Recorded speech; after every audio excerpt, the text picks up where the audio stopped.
All right, everybody, you can mute yourselves and we'll get started. All right, welcome everyone. This is Kristen Vincent, Chair of the Westborough School Committee speaking. Today is Wednesday, November 4th, 2020.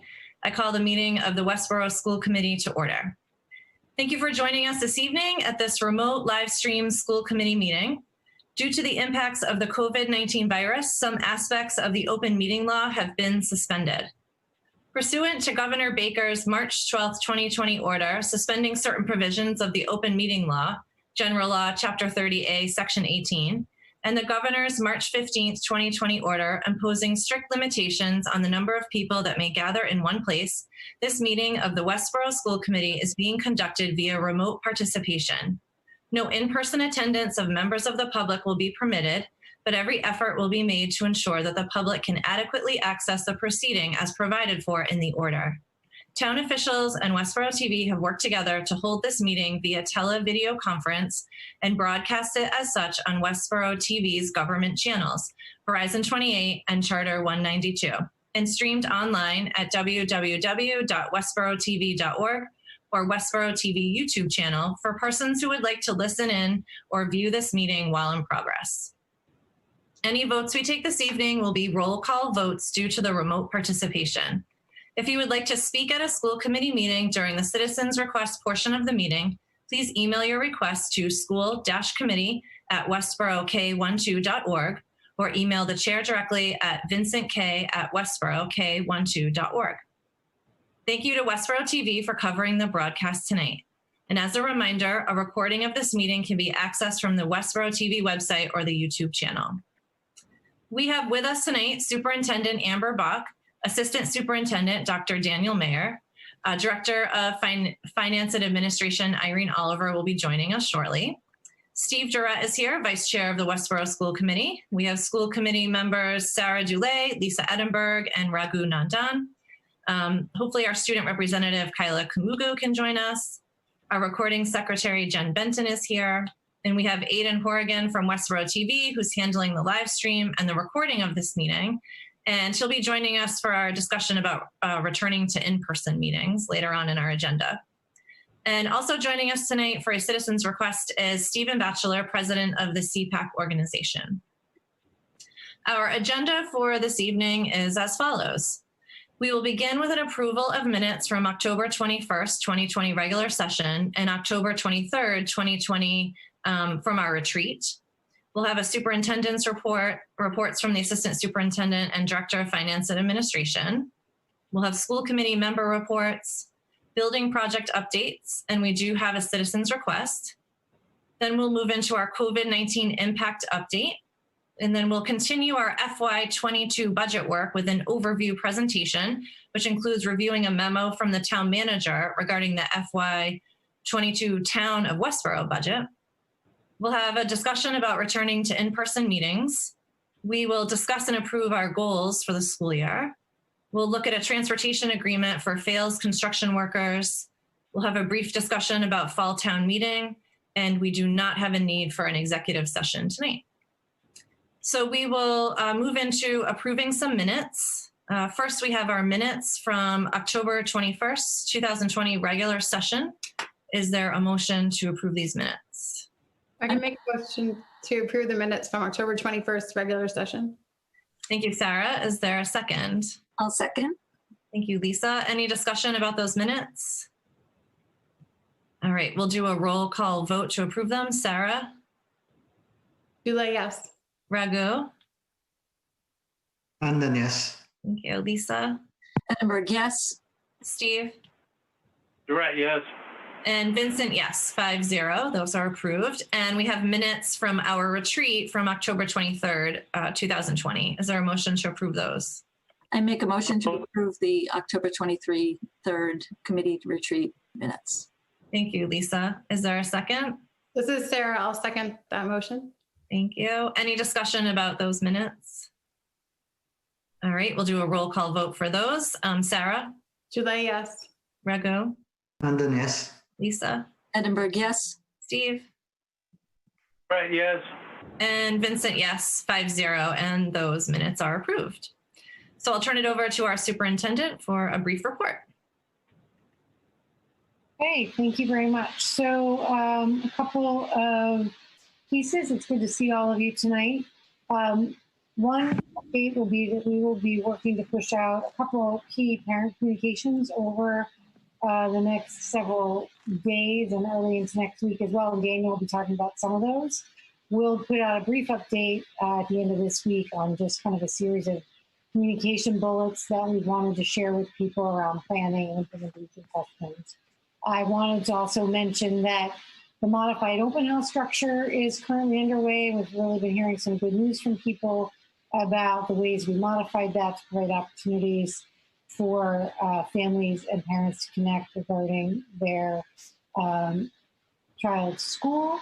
And those are continuing. We did delay those, so there's a kind of a delay structure on when all of those will be implemented, but they have started, and you'll continue to see those as they relate to your child. And I think in most cases, again, there's a combination of some videos and then some Zoom conferencing in some settings, and then presentations, some live stream presentations from principals, and then some pre-recorded videos from principals. So they each designed within a modification that we reviewed as a leadership team. I'm really pleased with how nimble they've been. I think parents are enjoying connecting.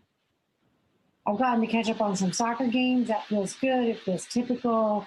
It feels like a celebration that as a school committee, you were willing to work within the parameters of what's possible to allow students the opportunity to play, to feel that important team bond, to feel that joy of athletic work. We have the band outside playing, again, a sense of joy for them to be able to hear their musical instruments working together outside for band. The modifications continue to center on the most authentic student experience we can provide and the most typical. And I want to just continue to commend everybody's spirit of innovation to do that work. The majority of my other updates I'll provide when we get to the COVID impact discussion. And I'll turn it over to Daniel. Okay. Hi. Good evening, everyone. I have a couple of updates. Amber was alluding to a parent communication that we're going to be putting out by the end of the week or the early next week on several issues that parents, I'm sure, are going to be interested in. One, an update at the elementary level about how we're dealing with grading and report cards during the first term this year, and parent conferences. And so there are some things that are different about this year, what isn't, that we just want to make sure parents are aware of. And so the other part of the communication is we're going to include a survey for our parents and also for students in grades 4 through 12. And now we're 1 month into using the hybrid model and its full design. So we want to take stock at this point. We wanted to give enough time for parents and students to experience, who are experiencing both models. And we want to get a sense of the academic pieces and what's working well and what might need some tweaking as we go, and some enhancements. And we also want to check in on the social emotional well-being. And we have some questions in there that pertains to issues of race and racism. And so there's a wide dimension of topics. It's a very important survey. We want to make sure that we get a high response rate. We've already surveyed our faculty about how things are going in terms of the academic model. They will also get a survey having to do with the topics of race and racism. So we're looking forward to that communication and getting the data and getting the feedback. We always learn so much when we have that kind of response from our constituents.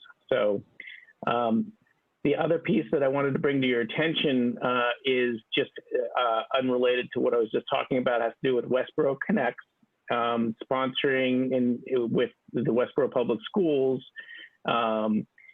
a presentation on Tuesday, November 10th. I'm going to share my screen for a minute just so you can see that Lynn Lyons, who is a expert in the field of adolescent emotions and stress. And she's come to our district before. This time it'll be virtual. It's Tuesday, November 10th, 7 o'clock. You can go and look up Westborough Connects. Just Google it, find the presentation, register, and you'll get a link to it. She is phenomenal. Not only is she reassuring and gives you practical ideas that you can use at home with your children, but she's extremely entertaining in how she delivers it too. So I highly recommend that everybody take advantage of that. And yeah, I think it's great that she's coming back to help us in these difficult times, think about how to help our students. So that's my update. Thanks. Important updates there. And I'm glad that we're able to have a virtual version of Lynn Lyons. I saw her speak, was it last year, maybe in the auditorium at the high school. So it's good that have her back on a virtual platform. Irene, do you have anything to share? No, I'll be sharing later on, but nothing at this time. Okay, thank you. So we'll move into our school committee member reports, and we'll start with Kyla. If Kyla, you have anything you want to share, what's going on with the schools? Yes, I do. Great. I think I was 5 minutes late. My laptop would not connect, so I'm sorry. No problem. Okay, so hi everyone. In Fales, there was a Hedgehog family music night with over 60 participants on Zoom, which I think is really cool. They had an online scholastic book fair and a taped school meeting, and they also had school council elections. In Hastings, as well as the high school, we had a social distance drill, and one of the parents came together to organize a lending library for in and outdoor reading. And at the high school, we have soccer games going on, which is one piece of reality that we really love and we welcome. Winter sports signups are still underway, and we also had the fire drill. And as usual, college applications and the elections are going on at this school. And in Gibbons, they also have a new gazette that is forming, and the yearbook committee is also being formed.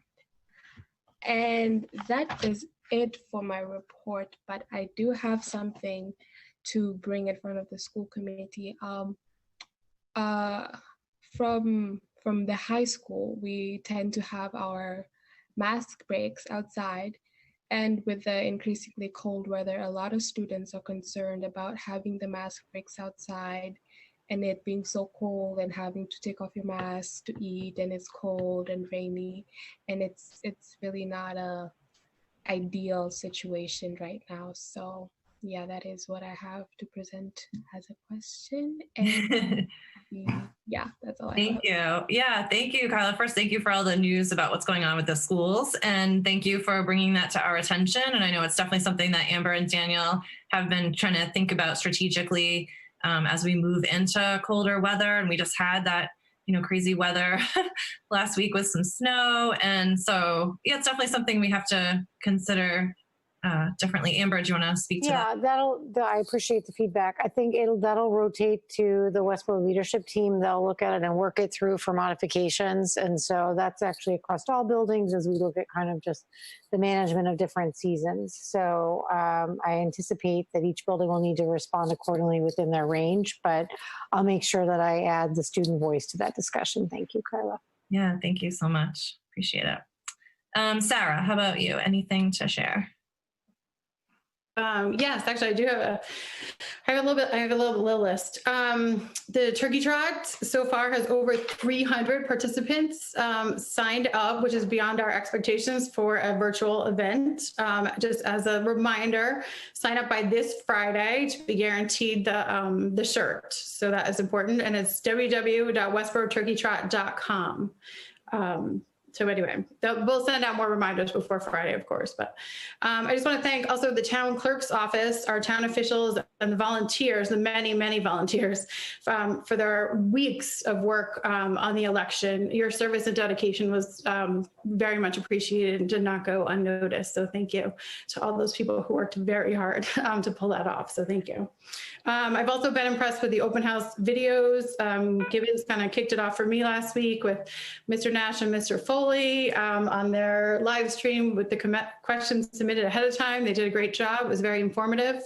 So if anyone hasn't caught that one yet, you should watch that. And then each individual staff member over there, they sent out a huge list of videos that were very personal. It was kind of everything you would see at open house, but captured on a video with slides, and everyone got themselves up in the corner while they were talking. I was very impressed with all the technology and how everyone pulled that off. So thank you, Gibbons, for sharing those and getting that out. And Mill Pond also did the same thing, a little different format. If you haven't seen it yet, they did one for 4th grade, 5th grade, and then 6th grade. Same thing with lots of personal touches. The school counselors talked, the curriculum coordinators outlined the curriculum. Each of the specialists made videos as well. So I know there was a lot of time and effort put into that. So thank you for providing those connections for parents and caregivers. And I know the high school is up next week. And I think the link went out again for questions. You can submit them for the beginning part where Mr. Callahan and the principals will speak and they'll answer questions. And then same thing, I think there'll be individual videos. So thank you for everyone's work on that. And one more video I happened to catch last week through email was the community ed video, the program at Teamworks. And it was a really cool video that showed kind of like typical day over there, and it showed where the kids were, and it showed the work that they were doing. And I just really appreciated that insight into the program after we had talked about it for a while. So if anyone wants to catch that video, I think that's out there too. And the last acknowledgement that I have is the Westborough Student Council.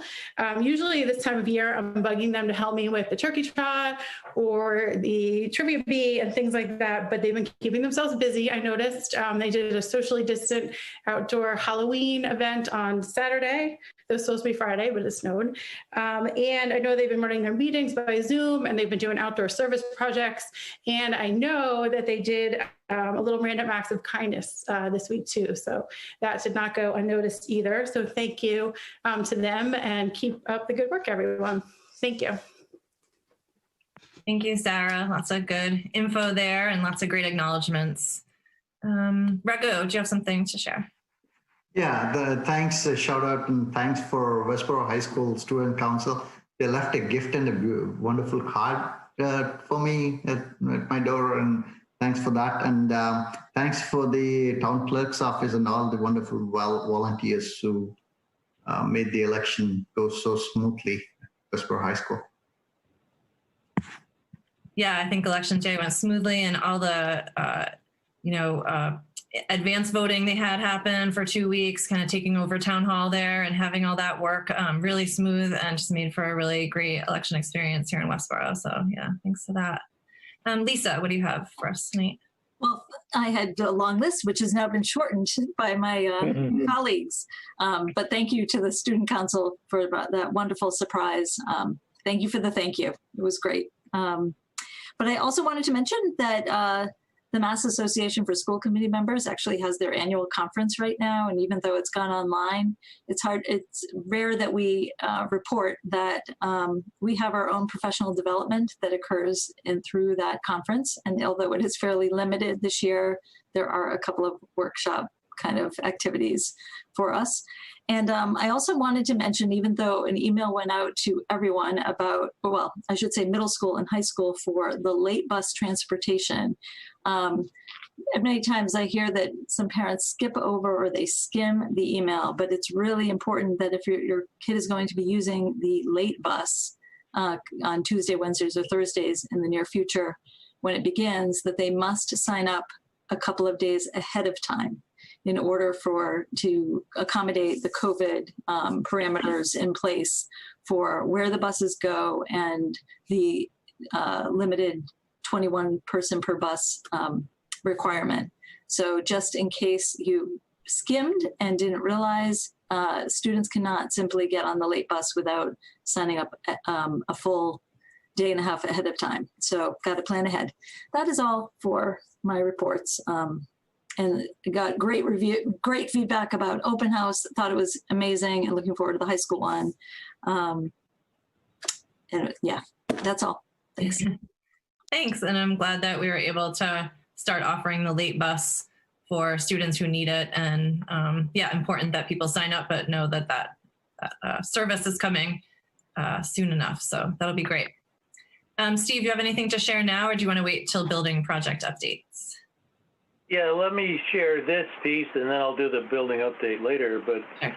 One of the things that goes on continually in the school system through the facilities department are studies associated with the quality of buildings and the equipment that's in them. We recently had a draft version from RFM, a mechanical engineering company associated with Armstrong.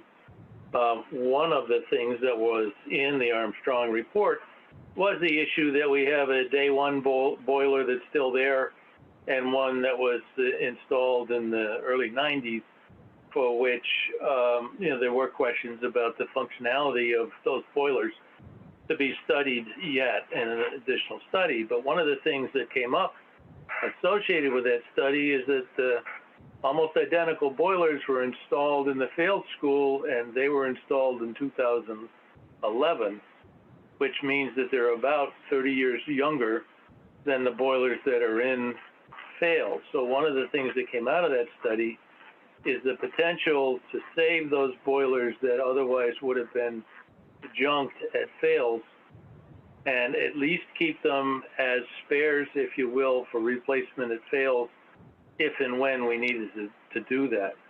One of the things about it is that they're only 9 years old versus the earlier one I think is 40 something and the other one is 30 something. So I just wanted to note that the facilities department is on the ball and that we have an opportunity to save a fair amount of money, including a very large warrant article that was being proposed for future year or next spring, as it were. I think based on this information, we won't need to do that. So that's my piece for, I guess, general maintenance of the school system. Thanks, Steve. That's a great update. Some creative thinking there and some smart strategic planning. So yeah, that's great. Good news. Thank you. Just as a piece of that, Gilbane is, who's the construction project manager, is looking at what the cost would be when we get around to demolishing failed school to save those boilers and move them to a location where they could be stored for a period of time. Okay, great. Keep us updated on that too. So yes, I also just wanted to say thank you to Westborough High School School Council for their gifts of appreciation. We really appreciate that. Very, very nice to receive that. And just to mention to everyone that the school committee held a retreat last Friday. We met in person, socially distanced, and with the use of our masks. And I thought our conversations and our work together was productive and engaging, and it was nice for us to regroup. We had a chance to work on our goals, which we'll be presenting tonight and approving. And it was just nice to see everyone and work in person. And, I look forward to having some more times like that we can, kind of take a step back and regroup and plan for the important work that we do. So thanks everyone for coming to that. So I think we can move on to our building project updates, and I'll turn it back over to Steve for those. Well, things are moving along at Fails, thank God. And one of the things that is another milestone on the project is that as of yesterday, they made the first significant elevated slab pour. So the first floor, if you want to call it that, I'm not sure what you call it, but anyway, the first floor above the lowest grade was poured yesterday. They finished the concrete pour last night at 7 o'clock. And because it was a late day pour, it was known that it would run long.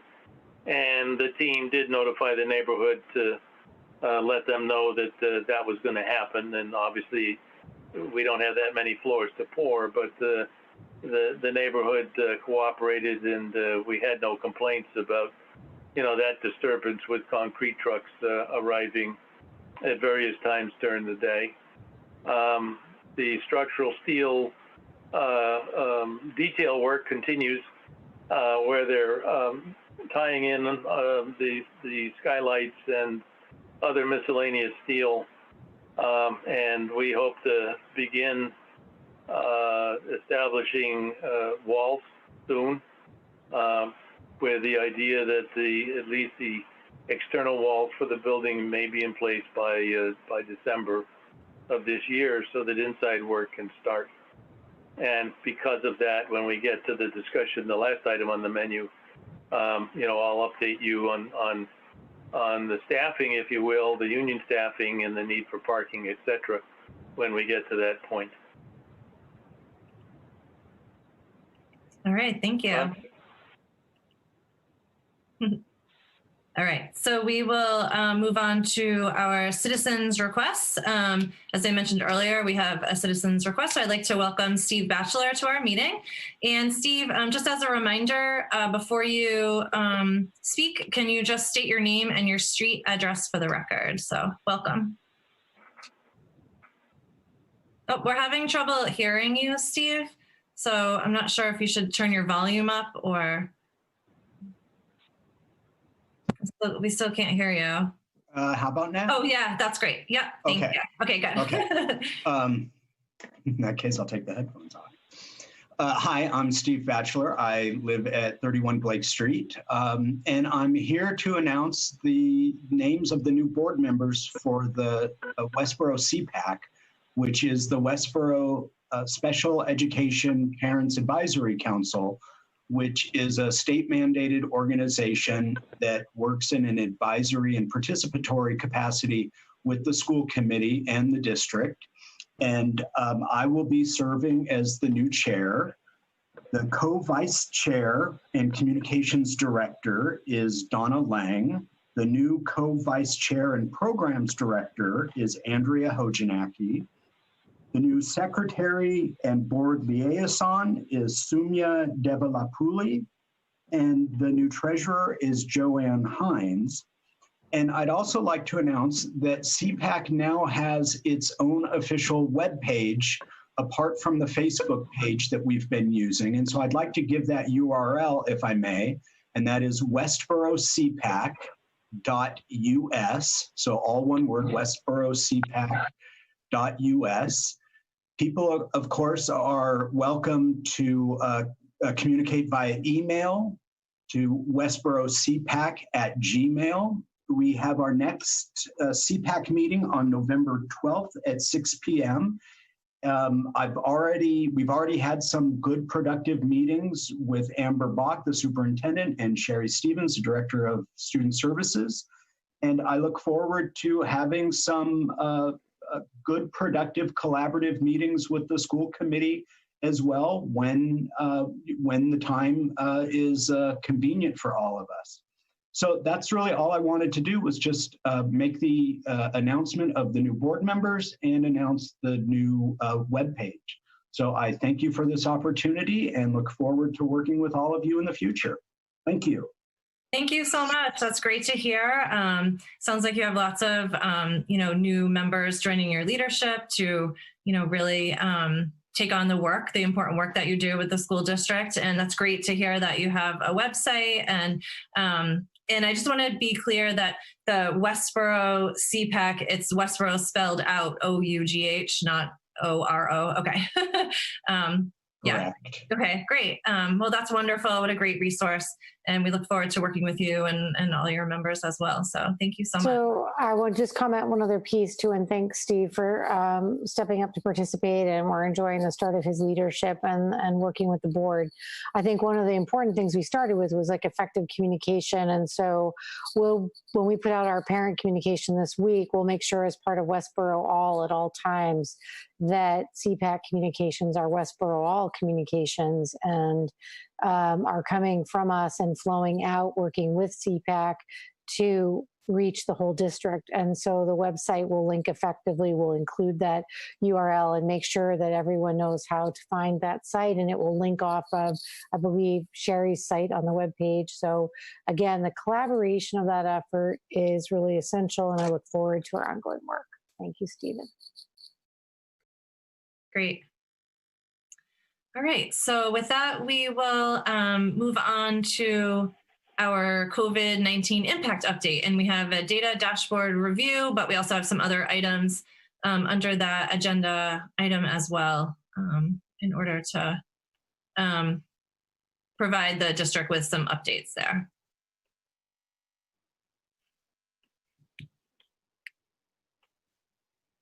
Oh, Amber, I think you're on mute. Yep, sorry. Somebody was asking me about our meeting, and I was just texting them. I'm just not sure. That's okay. Do you want me to have Lisa share her piece that she was going to do first? Or yeah, that's fine. I was just texting somebody that we're still meeting virtually. Okay. So, Lisa, do you want to go first and share your update, and then we'll move into the set? It's definitely an important part of the whole COVID dashboard update. Okay, sure. So I'm just giving an update on how we're moving forward with snow days, because there's been an update and guidance from the Department of Elementary and Secondary Education. As some of you may have remembered, we had alternative learning days at times during snow days, and we were given pretty strict guidance that could no longer continue after last year. And yet, in the last couple of weeks, DESE has offered an alternative to snow days in the form of full remote day learning opportunities, specifically because districts across the Commonwealth are capable of doing that at this time. So that makes sense. I wanted to just give an update that the Labor Board discussed these alternatives, the full day remote instead of a snow day, and that they felt very positive that it seemed like a great direction, and that using snow days as predominantly full day remote days seemed like a good idea for the reasons of, and they were, gave some feedback. It keeps the flow and continuity of learning in motion and uninterrupted. Keeping the cohorts in sync was another positive, and that potentially for many that a January or winter school day as a full day remote was more effective than a potentially in-person extra day added on in June. But there were some things to consider, and that is that our students with complex needs and ELL services miss the learning opportunity when we do full day remote days, as in place of a snow day, because there's no potential in person at that time. Whereas that's different from full day remote post Thanksgiving or post winter break. That's a different type of full day remote. And another thing to consider is the Navy Cardinal cohort in-person equity issue, which is, for example, if you create a full remote day option instead of a snow day, and the Navy misses its in-person day, and then the next snow day potentially could be another Navy in-person loss, you might want to consider that the second one be an actual snow day and not a full day remote, depending what happens. And finally, as you may all recall, we, in the past, when it came to alternative learning days, we had given the discretion to the superintendent to make those decisions. And the Labor Board felt that was a perfectly fine idea, but they did lean towards using full day remote days instead of snow days, so in place of. And very specifically, using the snow day option initially was a good idea because you never know how many snow days will be needed, and you don't know if there'll be future storms where there will be no electricity or no Wi-Fi, preventing us from using a snow day as a full day remote learning day. You never know if there's a catastrophic blizzard coming or an ice storm. So therefore, initially to use snow, to not actually have snow days. And that was pretty much the update. Amber or Daniel, did you want to add to anything from that? You summarized it perfectly. Oh, thank you. Yeah, no, I think those are all the key issues, and I think we need to put together, the state's allowing it. We'll put together a thoughtful memo, and we'll be off and running as soon as possible because it's getting cold. And we already had snow. I know the snow shock really, really got me. Yep, me too.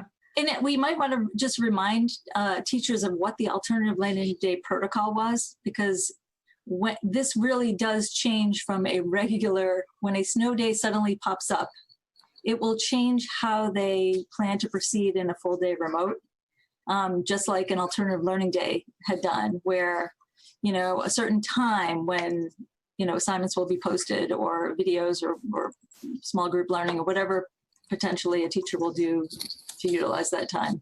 Right. Yeah. Thanks. Okay. All right. And Amber, what else do you have under the?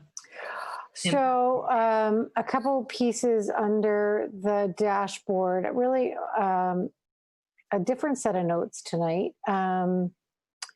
I wanted to note that we will be providing communication between now and sometime near to Thanksgiving that will update families on the process by which they can change their selection with their family for remote or hybrid, and that will be following up based upon the details of the range of discussion we had and the types of things that we talked about at our last meeting. Daniel and I are working with leadership on that, and labor board and everybody. That gets pulled together, and that will go out soon. Again, we said we weren't looking to push that out early because we want people to have the deepest level of experience around the relationships with their teachers that they have, and make sure that they're making really thoughtful decisions. I also think it's important that you plan accordingly for the full remote that will occur after Thanksgiving and then after winter break. I think you need to, as a family, step back and think about that and just make sure your planning is in place. And if you need to use the academic academy at TeamWorks, following up on Sarah's comments about the quality of that program and the video they put out, that program really has some very nice features, support and academic setting, as well as fun and play in a setting that's, run by community ed, which has continued to move forward very seamlessly with the protocols that match the protocols of safety that are set by the schools. So, if you have your child in hybrid, you can send your child there and feel confident that they're following the same safety protocols. Their director sits on our safety committee, Brian Bacon. So if you would like to think about that, you should go to the website and you can connect with community ed. I also want to just indicate that our COVID kind of tracking system, I feel, is continuing to work effectively. We are currently rotating a whole series of people that had rotated into quarantine back out. I think actually the vast majority of all hybrid-based learners are back in school and all negative and coming right back into cycle, both staff and students. We do have students who then hold themselves out if they're not feeling well. I just want to commend people on really leveraging their protocols. If people are traveling, they're getting tested, they stay out, they communicate with the nurse. We have people doing some college traveling. When they come back, they stay home, they test. Really good procedures. And I want to just commend everyone, because for us right now, the implementation is going well. So I believe for now, that's my update around COVID impact, and we'd be happy to take any questions. Pretty easy tonight. Yeah, doesn't look like as much. We're in the groove now with how things are, operating, the protocols, the data. It's got like a nice rhythm to it now. Yeah, so. Yeah, it was fun to see the sports, like the different branches. I've been, Daniel and I are in all the schools at this point, circulating through, and there's a nice balance of when people are Zooming, when they're meeting in person, what can be done in small group, what can be done in virtual. The rotation of curriculum planning, is still being assessed as against Daniel's survey, and just making sure we're supporting staff. Their professional development yesterday was time for them to do the kind of planning and organization they needed and to come together and share best practice. I think they felt that it was a very productive day.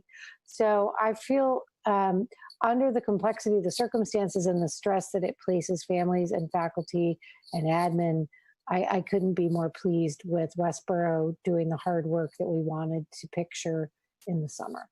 So that's my report on COVID tonight. Can I just ask a really quick question? I'm so sorry. Sure. No, that's what the time's for. The one question that I've received is about communicating to parents and students when in quarantine. And obviously this did not show up very often prior to recently, but I think there's and it can be happen in a communication in the future, but I think that has come up about how do kids, since it's not the same, my understanding is it's not quite the same as receiving work when you're homesick, because the makeup work is based upon an in-person education piece, and it's different from being at the at-home remote piece.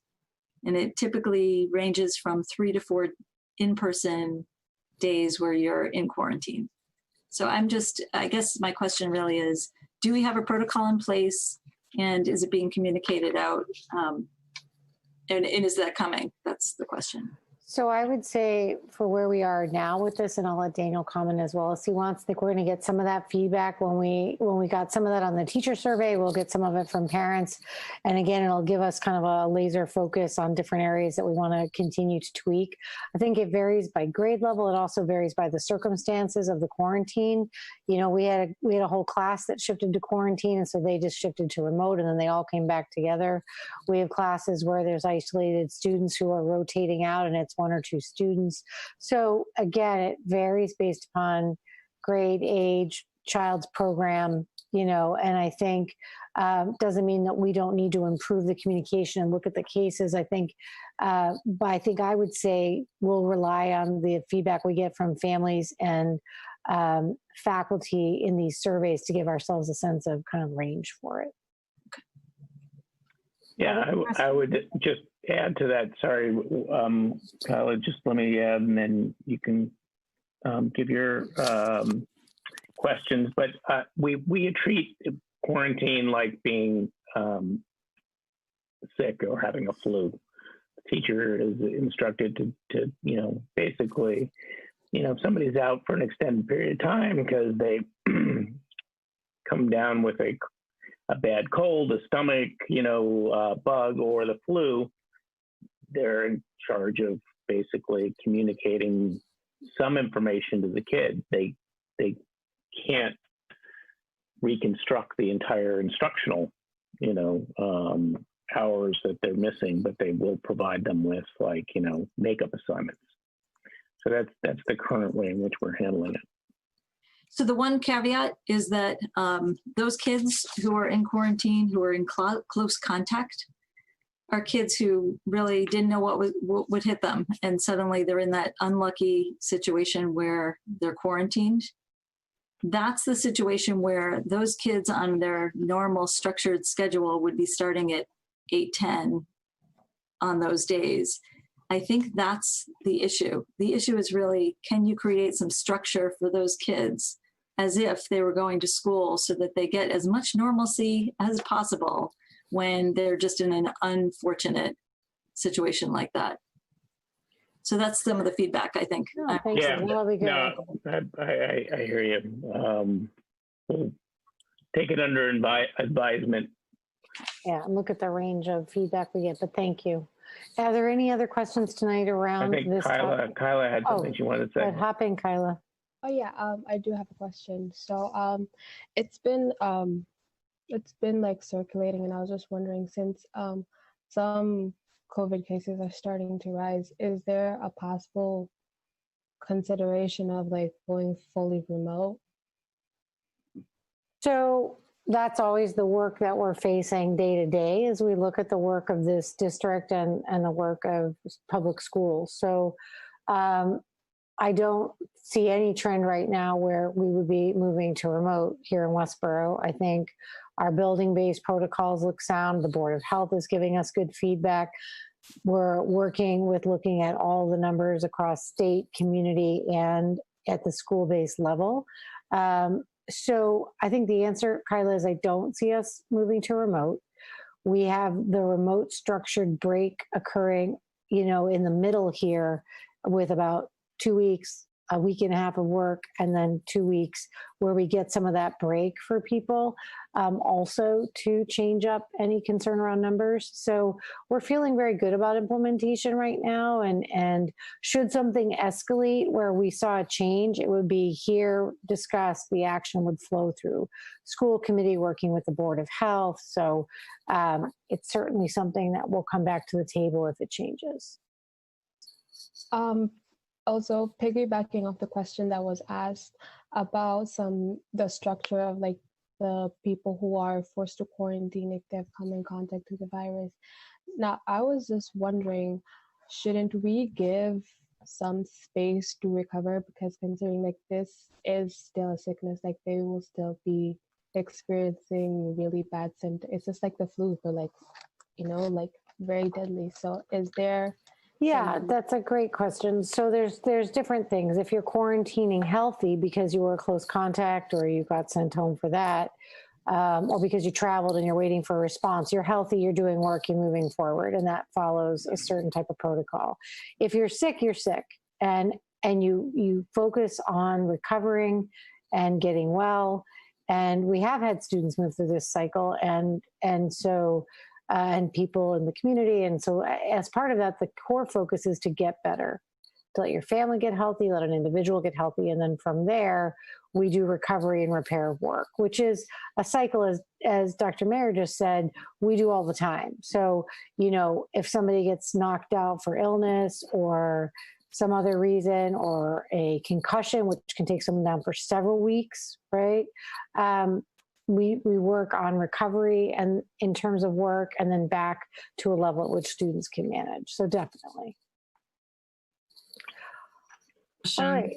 Yeah, why don't, people can continue to ask us questions individually if things come up, but that's a good update, kind of where we're at with that. Do you want to move into the budget work? Sure. I'd like to keep us on track tonight to be able to put the core focus on the budget, as we wanted to make sure we did. And it's lucky that we're in a phase with the other topics that they're short. I'd like to begin by a brief review of the joint memo that I did with the town manager. And I'd like to open that up and just highlight one or two things that then you'll see in depth in the budget presentation. So I'll let Daniel share that. So, in place of the tri-board meeting, and again, I'm disappointed that we didn't get to do that, because I think the opportunity to start to develop a different framework of relationships is something we've all been committed to and enjoying with the different boards. But I think when Christy and I spoke, we thought it made sense to call out the framework of highlights that would have been echoed at the meeting. So I worked with Kristen on this and pulled together notations and provided some core highlights.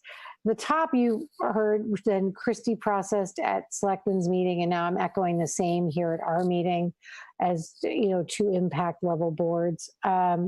If you scroll down, you'll see her notations on the impact of the 21 budget at the town level, and then their planning around issues that they anticipate pulling forward in FY22. You see restoration of things that they cut at the COVID cut level, and then you see increases that they're beginning to anticipate based upon the staffing study and other types of ongoing improvements that they hope to bring forward through the budget.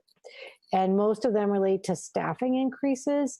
And at the end, she highlights a core area around debt and the work that we've done over several years now to come up with a strategy for debt management that's inclusive of all boards. If you move into the next section, you can read that if you have any questions about it. I certainly know some of the detail on that, but I think Christy's memo is very clear. I know you guys watch Selectmen's meetings, and so I think people are feeling updated on that. I then provided some of the core school committee and department issues that we anticipate seeing come forward. One being to call out again the structure of the full day tuition-free kindergarten transition, which is now at implementation in this impacted FY21 budget and will be at play next year in the FY22 budget and even at a larger level. I highlighted, and again, I'm not going to go into depth here because I'm going to cover them in the budget conversation. I want you to understand what I told the town, though, on a public level. Technology costs, we cut a lot out of the technology budget. We were able to make some recovery of some of that through COVID expenditures because they were covering some aspects of technology. We were able to make a little bit of recovery, but it's going to take us a couple years to make sure that the technology budget recovers. We also called out contracts and that the implementation of the year 2 contract will hit the salary costs this year, and you'll see that. And then capital projects. Now,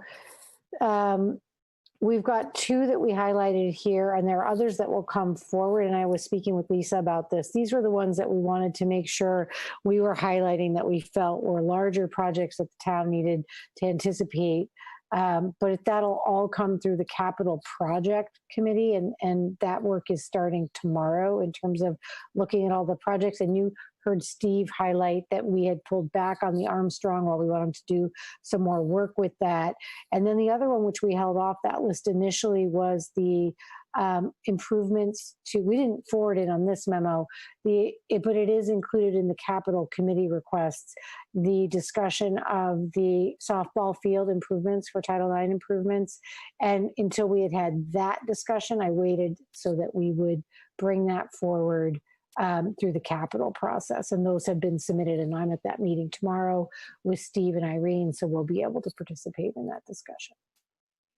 And that's the highlight of that memo. I think it really speaks well to the theme and the essence of the ongoing communication, that we're keeping really the flavor of shared communication. I welcome that heading into the budget season. So I would ask you to hold on questions because we're going to pick them up during the budget conversation. So at this point, what I would do is have Daniel transition to the presentation of budget.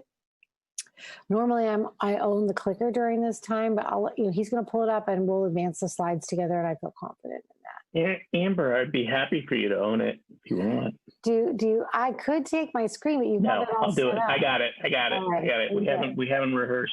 You know, I was going to be great. We're on TV. We don't want to look bad. You know, I appreciate you protecting me. Thank you.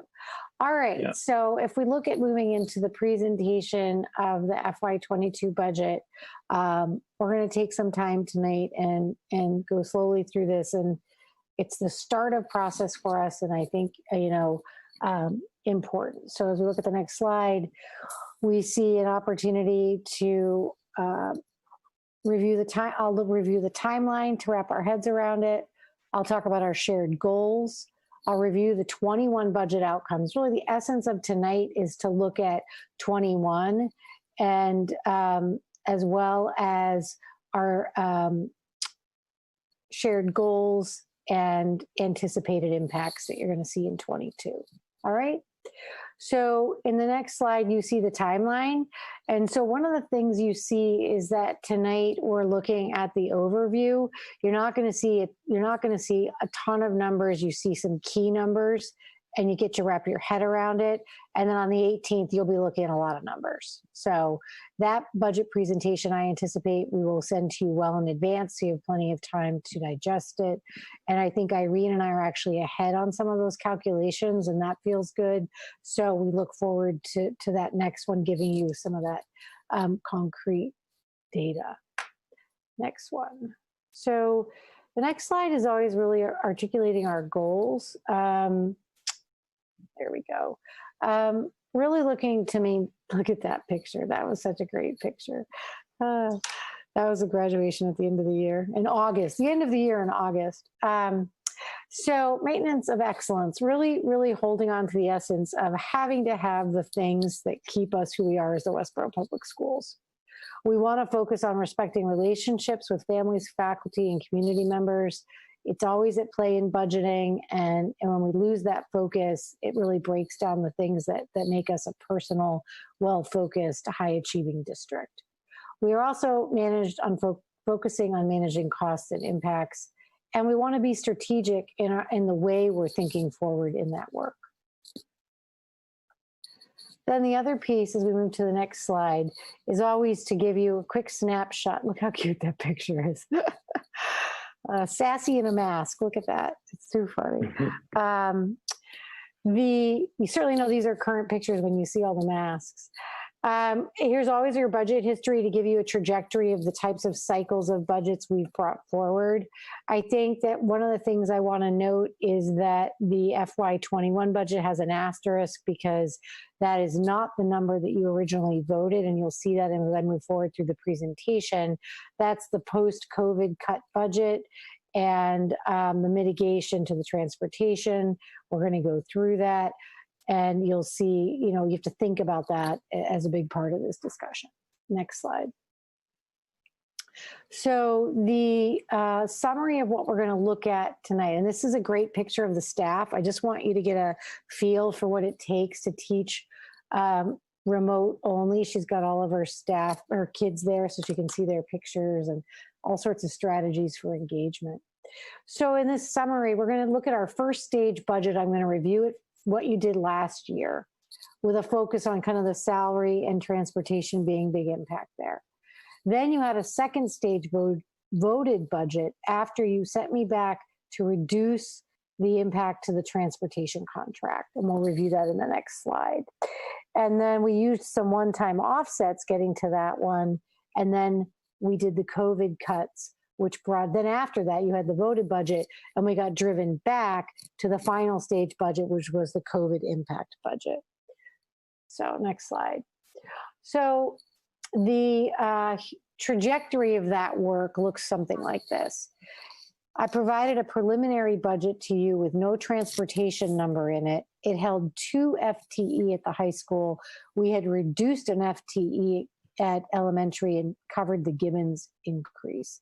So we had very sparse FTE additions last year and brought in a preliminary budget of 3.48, which was, feeling like a sound, well-grounded starting place for a solid budget.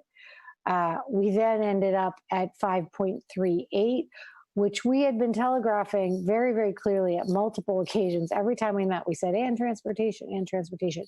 Everyone was expecting it. The number was still really hard to see. It pushed the budget up to 5.38% with $1 million in that transportation cost. You asked me to go back to the table with Irene. We came back with a mitigation to slow the impact of that increase. I think it's really important to talk about the fact that increases are real, and whenever you mitigate them, you're kind of kicking the can down the road. Some of the mitigations were anticipated ways that we thought we wouldn't spend money on transportation, and that's a real savings. So I think that's good news. But, again, as you think about where we are now, we came in then at a 4.31, and that was your final voted budget. So if you go to the next slide, you'll see that this is the summary of what we did to mitigate that cost. We moved, you can see, from the 3.48, the $1 million impact, the transportation, to the 5.38. We anticipated we would have lower mileage. We thought that had been a little high in the calculation of the contract. We had cut that kindergarten midday bus committing to full day kindergarten, so that's a real savings. I think the mileage ended up being a real savings. The technology cut was a real cut. And then you get that $200,000 offset that is just pushing that number down on real costs you're facing when you use a community ed one-time offset. So I just think that's a number and a process. And just as we say over and over and over again, at the town meeting side, when we come together and we're looking at the budget, we don't use free cash to fund operational costs, right? And that's what we're doing when we put community ed against an expenditure. So if we use it to just pull that down, it's still, unless you can commit to doing it year over year over year, it's problematic to approach that. It was effective for us and part of a team effort with the town, but I think we have to be really judicious in how we think about that. It's different than when we take the community ed offset against a portion of all our utilities or something like that, because that's a true cost saving and it's there kind of on a rotational basis. So, it works a little differently. And lastly, you used the 100% holdout for circuit breaker, and that's how you came in by taking another 563,600 out of the budget. So that should be a good review. I can certainly see you're holding on to that. So then your voted budget that we brought forward to town meeting, which brought you a 4.31% increase to your budget for all operational costs of the district, was that $55,080,697. Please note at the bottom, the little asterisk there, that there was a budget correction between when we did the mitigation work and then the final voted budget. There was like a $1,500 offset there that Irene and I talked about. It got carried in these slides, so we didn't correct it, but we just noted that this was a little bit lower. The last slide when we looked at the percentage was the 1,500 higher. So I like to keep with all the original documentation, and we called that out at the time. I think Leah observed it, and we made sense of it. Are you with me on where we were? All right, let's look at the next slide. So from there, we hit COVID and really had to start to deal with the reality of trying to understand its impacts. So working with the town in anticipation to lower revenue sources, the town and the schools cut their budgets. And this is the agreed level of COVID cuts that you voted and collaborated on with the town. There's another 706,146 that you cut. Again, you see technology took a hit, but we did do some offsets there and some of the work to provide some early purchases for him and some other cost saving places that helped a little bit. But again, I think it's important to realize we need to move back from that. There's no way to conduct a district in today's world if we're bumping that down. So that's where we were after the COVID vote. And if you go to the next slide, you'll see that that brought the COVID budget in at the one that then got voted unanimously with no questions at town meeting. I just want to say, there were no questions at town meeting, which was like kind of funny. We were all kind of like, oh my gosh. So again, I think because you had done hard work, we had done hard work, the town had done hard work, and I think everyone saw that and celebrated it with a unanimous vote, which I just want to recognize on everybody's effort. So you can see some of those impacts there. So that's the essence. Like if you go back there for a second, Daniel, just let me hold on that slide for a sec. Sorry, you're doing a great job. The cut to technologies, and it's about 108,000. So the other areas, again, you've still got that 200,000 offset against the transportation as well. So, you've got that 200, which we had used, and then we have these cuts. So there's just a lot at play where we kind of hacked away at that budget at almost a 2% decrease. So you had a 4.31, you're now looking at 2.97. We pulled a good chunk out, and I'm going to show you that as we step forward, because that has impacts around our current budgeting. So welcome to FY22. And if we go to the next slide, you're going to see that what I'm going to look at with you tonight is the areas that I think are big areas of focus, and I'm going to give you a little detail on these. I want to call out the contracts, the transportation contract with that $200,000 cut. We're still trying to see how that plays out around implementation this year of the current contract and where costs come in. Again, it's a new company. And then we have the salary contracts moving forward, and I'll talk about that more in depth in a minute. You also have the rollover of 13 positions coming into the salary line item in a plan that we had pre-COVID that then is now at play that we have to manage. And I want to be clear about how we've handled 21 and how we'll think we'll handle 22. That'll take the majority of our conversation tonight. And then lastly, I just want to call out what we just reviewed. You see you cut 1.269 million from your original budget. That's the bus mitigation, the COVID cuts. It's a lot to have pulled out. All right, let's go to the next slide. So let's dig down on those key areas, and I'm going to talk about them. The ones I'm going to give you some more detail on are going to be the teacher contract. I'm going to talk it through now. You won't see numbers on that tonight. It'll be in the next presentation. Circuit breaker, I'm going to show you numbers. Kindergarten, I'm going to show you some numbers in technology. So those are the biggies that I feel like are at play in the operational budget. At the teacher contract level, I just think it's very important that we stop and look at the voted negotiated settlement. This year, that year 2 contract rollover, there's a 3.8 step differential and a 2.5 COLA. So you're going to see that 6% hit the salary line item. And then that percent and the overall budget percent will get calculated against a lower overall budget because it's calculated against the post-COVID budget as opposed to the pre-COVID number. So that will also make it feel larger. And I think this is just parts we have to wrap our head around that, you know, Irene and I have been immersed in. And I think it's just, again, preliminary discussion points tonight and then more to be discussed. We also have no new positions in this budget. Our commitment is to the implementation of the contract and a focus on no new positions this year and letting that contract rollover stabilize.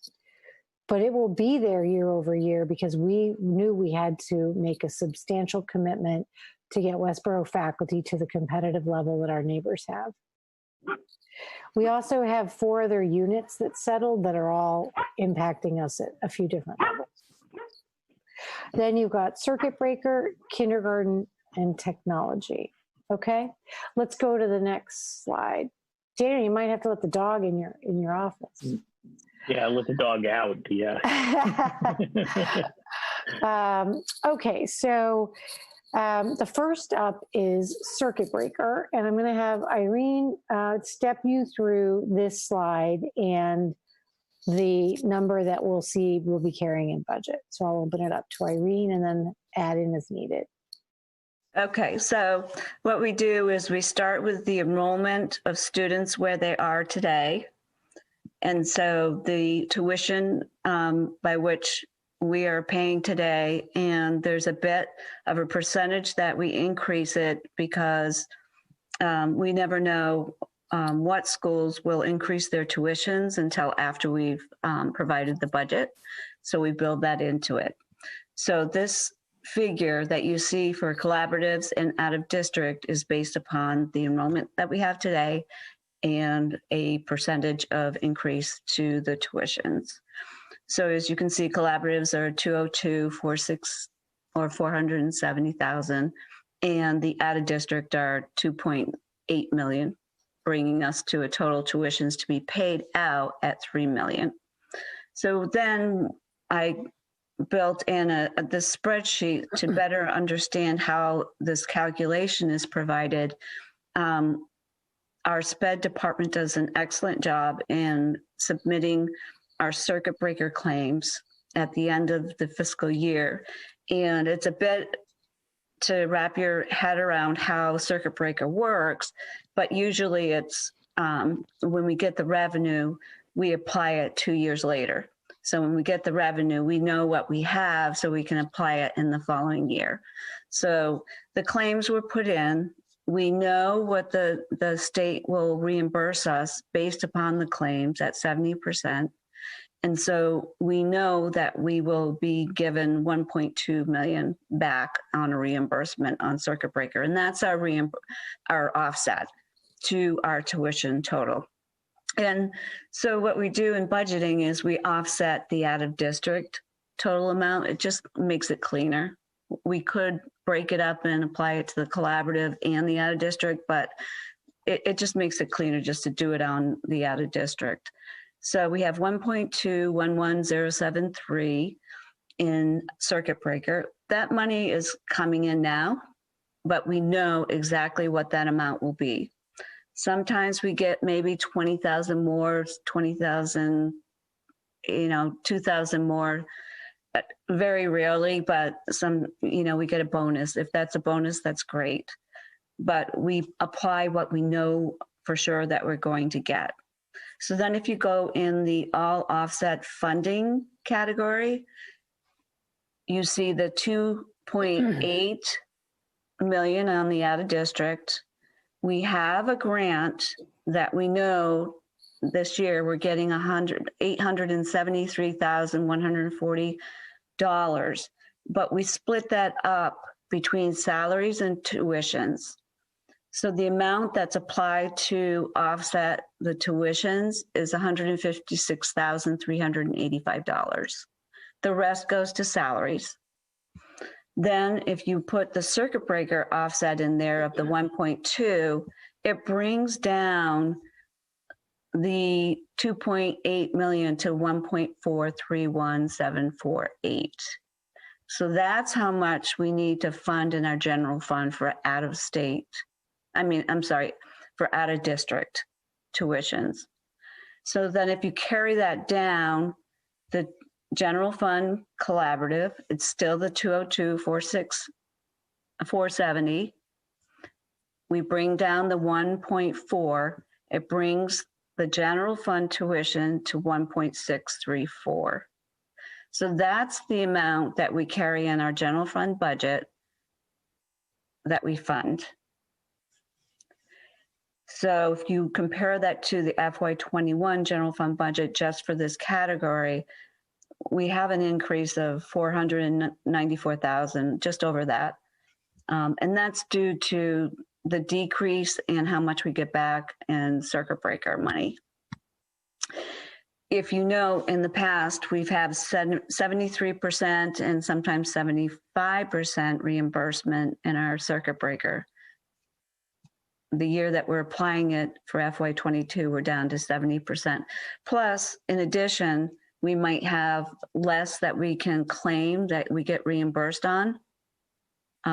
Every year, the state increases the threshold on how much we can apply the tuition against, which means we have less and less that we can apply to get reimbursed for. So there's a lot of factors that go into it.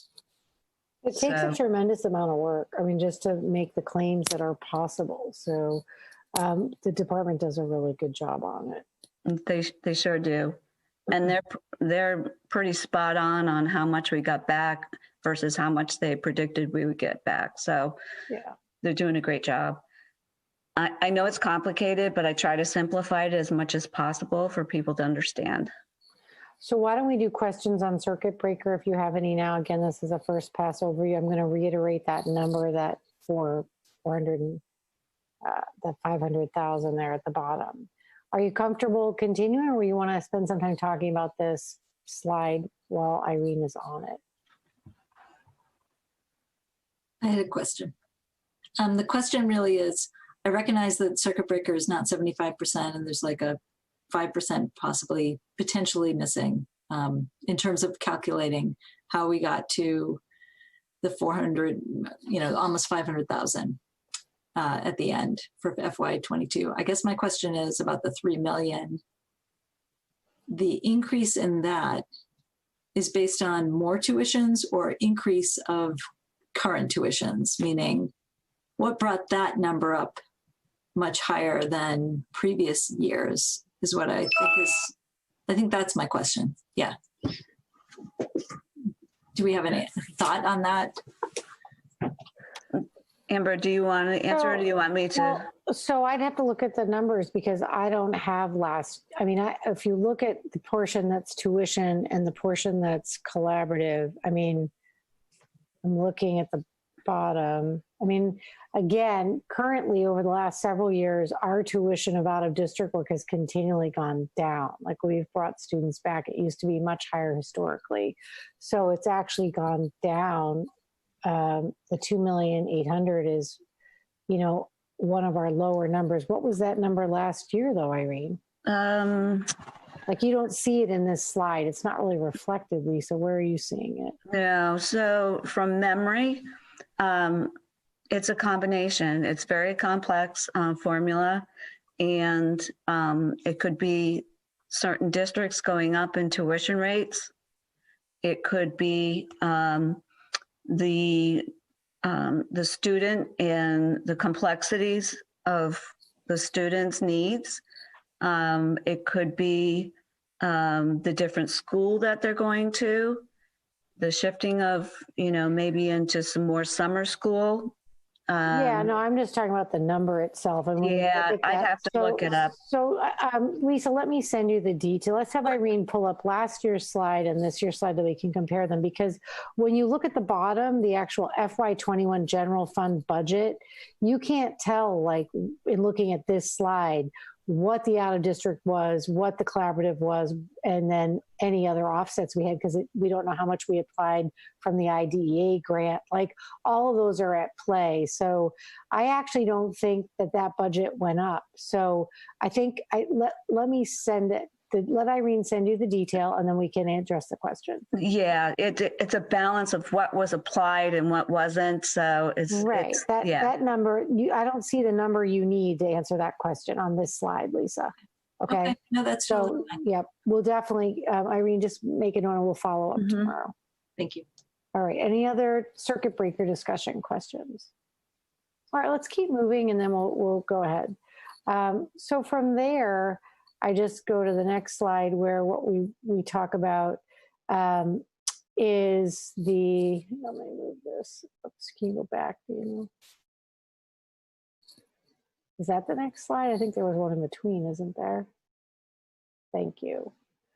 I'm confused about where you are. Okay, after the circuit breaker slide, the next one, thank you. Sorry, you're muted. All right. So next discussion point is kindergarten. I just want to push us back to what was a very complicated discussion because you see the number of circuit breaker impact, and the second thing I called out was kindergarten. And I just want to look at this with you so you can wrap your head around the planning we did last year, and there's 2 slides on this, so we'll work on them together, okay? You remember that after a good amount of work with the town, with our subcommittee, and with some really, amazing decisions on the part of the school committee, we decided to move to the tuition-free kindergarten. Currently in the FY 2021 budget, the budget cycle we are in, we were supposed to have had there in yellow that 808,755 in our initial presentation. This was the presentation we gave at the joint meeting with AFC and Selectmen when we were looking at cuts and we were making plans. We were coming forward with a warrant article, which was basically going to fill the gap this year while we waited for the rollover of the increase in Chapter 70 when all those people would be in salary.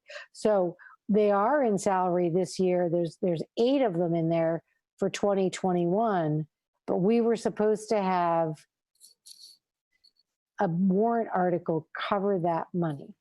Now, so you have budget salary with people in our budget, and it's covered not by the salary base, but by the warrant article / instead of warrant article, we utilized savings from the bus transportation contract. We also were able to lower that number because we had, if you remember back, I know it's a lot to go back, but in those discussions, we talked about the fact that the kindergarten account ended up with a little bit more funding in it. And so we left a couple people in there and we saved 200,000, and that let us keep, can you go back, Dina? Sorry. Wait, where are you? Can you just stay on this? Okay, thanks. We brought the warrant article down to 600,000, and then we worked with the town to utilize the warrant article for the 600,000 that then got swapped out during COVID discussion cuts to instead utilize the savings from the bus. So currently $600,000 of funding is covering those salary items that are in the general fund salary, but it's a one-time coverage. Next year, you see the salary increase for 21-22, and the thing that is supposed to then cover it, and the discussion we will be having at town meeting, is the offset of that increase happening because of Chapter 70 funding increases. So in the design of that rollover, we had a 2-year implementation. So that was the model we came up with. And so where we are now, you're going to see another slide in a minute, but maybe I'll do this slide in the next one and then we can come back and talk. All right, so that should ring enough bells for you to remember where we were. So then when you look at where we are now, what do we know about our known kindergarten data? Having just walked you through what the original plan was, currently there are 8 salaries in the general fund covered by the additional funding we leveraged for this year, waiting for the kick-in of Chapter 70. Moving into FY22, the general fund has 8 salaries that are currently there now that are unfunded in terms of actual budget dollars. So you're going to see that bump, which we talked about. You would see our salary line item would be higher, but we would need to be articulate at town meeting that it was because offset was coming through Chapter 70. So when you look at the current work of FY22, we're carrying 8 salaries in the general fund. I'm going to show you the totals on that. And I left 5 salaries currently on the revolving fund into 22 to break apart the impact, because we were able to leverage additional savings at the close of the year, and Irene was able to have that account come in a little higher, such that what we could do is then use it to cover some of those salaries. So she actually journaled 13 over in FY21 to allow us to basically break apart this implementation a little bit, and I'll talk more about that.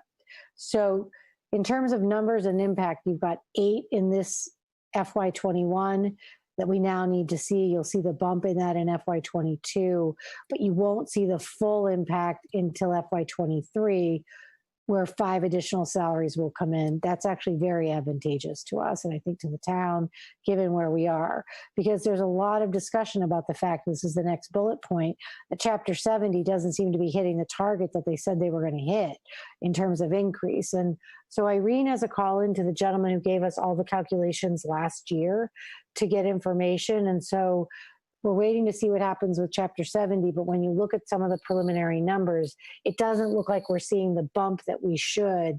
And some of that's saying because of depressed enrollments. So, you know, there's a lot of things at play here.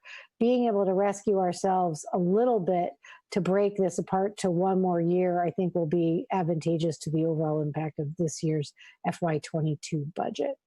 So the detail there in those 2 slides you see are these 2 tables. We, coming into the year in the revolving account, we had almost $1 million. We have 5 salaries on it, plus fringe. At the end of the year, we'll be able to maintain that 542, and we do a repeat of those 5 salaries moving into FY22, and can then, actually we've held a little bit there till we see kind of how Chapter 70 works out and everything that's happening. But this is a preliminary pass on our best thinking for how to manage getting all those salaries into budget as we wait for the Chapter 70 and the impacts at the town level of revenues, all the things at play. So I'm going to move you to the next slide. When you go to the next slide, what you see is that then here are some of your impact numbers. You have the circuit breaker number we talked about, which is, you know, almost 500,000. You have the 8 FTE on the K salary that are in the general fund, and that's 700,000 basically. You have 5 remaining on the revolving account. So known impact numbers that you'll see when we bring you all the numbers next week. The 700 of those 8 FTE, the 500 of circuit breaker, and then 50,000 as a step 1 of technology recovery. So that's 1.2 for these core items. So as we look at kind of beginning to anticipate and again, everyone always wants to anticipate the overall package of the total budget, but I think it's better to understand it in its pieces before you see it in its whole. So you want to understand the things embedded in there that can't change, right? So that's what I'm starting with. Now, you can, we can, or we would, or we might pull the technology back out. We went in and out last year. But the circuit breaker is kind of a hard number right now. And the salaries are a hard number. And the only minimal tiny bit you have is that 120 that's remaining in the revolving account, which we didn't apply to anybody yet. But again, these are early days in terms of figuring out the budget when you can look at the level of manipulation that we faced last year in terms of just trying to get it all done for town meeting. Do these numbers make sense to you based upon what we've covered so far? Any questions? Hop in. Okay, I was just getting clarification. So on the previous slide, it was 126,442 is the leftover of the revolving, correct? Yep, at the end of next year, yes. And we're trying to understand how we didn't receive more than 494,345. Is that correct? That then it looks like it might get another 100,000 cut out of it too. Right, we need to understand that early cherry sheet prediction based upon confirming how they counted our numbers. And that's why Irene is a call into the gentleman who worked with her to make sure that we get complete confirmation of the October 1st counts they're using. And I thought maybe we had a highly depressed kindergarten number. It's 14 lower, which isn't, unsubstantial, but, it's not, obliterated at a level at which we should see that differential. But it depends on how they've calculated everything. That's another 200,000 right there with 14 kids. So that could be the difference. And this is where the impact of families making other decisions in a COVID year, has hit that number. So other questions? All right, there's a cute remote family. Look at them. Let's step forward to the next slide. So as we try to get a picture of this year's budget and where we are, the next steps, we'll meet with AFC tomorrow to start to kind of pull the pieces of this discussion forward for them. We'll remind them of the complexity. It's hard to remember the complexity pieces of that K work. And we need to be able to continue to articulate that and look at it against our planning. The budget presentation on the 18th will then bring you all cost centers complete with pretty hard numbers, salary calculations complete with hard numbers. Can you go back, Dana? Sorry. Contractual obligations like consultants, vendors, and transportation. There's nothing in this budget anticipated. There's no new, and there's no staffing. We're coming in, as flat as possible. Just to commit to contract rollover, implementation of transportation, contractual obligations such as consultants and vendors and people that have to be paid in order for maintenance of that service, and then the cost centers complete and salary. We'll discuss and review, and then we'll be heading towards a final budget by 12/2. So after 12/2, there's another break before you vote. So there's a lot of time for discussion. It's a streamlined discussion because we're not debating positions. We're not going back into class size. We're not looking at any of that. So the focus is going to be around these hard numbers and the commitment we need to make that if we continually offset operational cost with mitigation, we're only hurting ourselves over and over again. I think it's just important to continue to think about that as we talk through, the anticipated goal of a 2% that the town has brought around a trajectory of hope, and then where we are with the reality of what a rollover of a budget implementation can look like. We do a lot to provide offsets. And if we can guarantee it year over year, as we do with community ed, it pulls 150 to 200,000 off our budget each year, year over year over year, for the operational costs that they contribute, and we allow them to use our buildings, kind of thing. But like the chop at the transportation of just $200,000 random, was a good faith agreement, but that was also pre-COVID. So, you know, we thought, well, we can absorb that 200,000 because, and then COVID hit and we ended up, you know, yanking out another 700,000. So when I give you the numbers of those cuts, I don't even think I rolled in that 200. I mean, we cut a lot from this budget and we all feel good about the work we did, but the trajectory of impact is that this budget percentage is going to be a pretty hard number and we're going to have to defend it.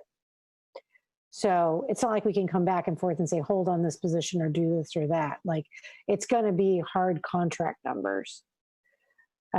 We are coming to Saturday's town meeting with, you know, minimal. We're not repairing or returning. We did just the base contract, and we'll talk about that in the next item.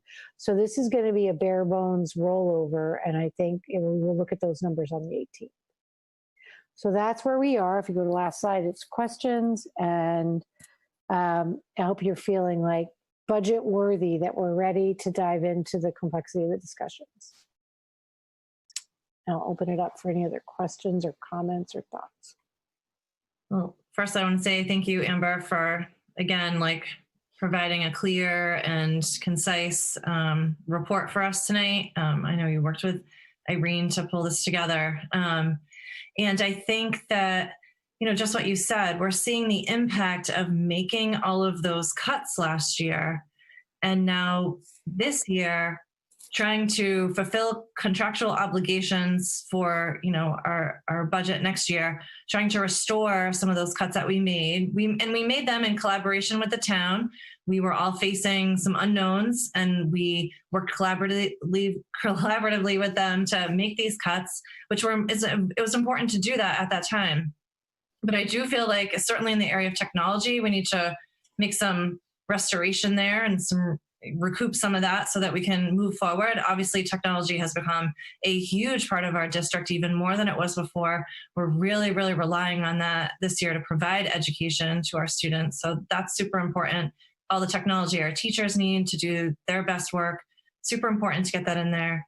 And I just think that, you know, if we had gone with our original budget and then rolling over everything towards next year, it wouldn't look like such a big jump. But because we made so many cuts to our original budget for this year, next year is going to look big, but it really only is those contractual obligations. So I'm trying to understand it and start to articulate that.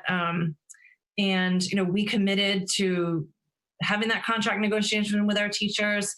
We felt that they needed to be brought up to a level that was competitive with our surrounding communities and towns that we compare ourselves to. Rightfully so, our teachers work hard, they deserve it. And I think that, you know, we're seeing the impacts of a better contract for them.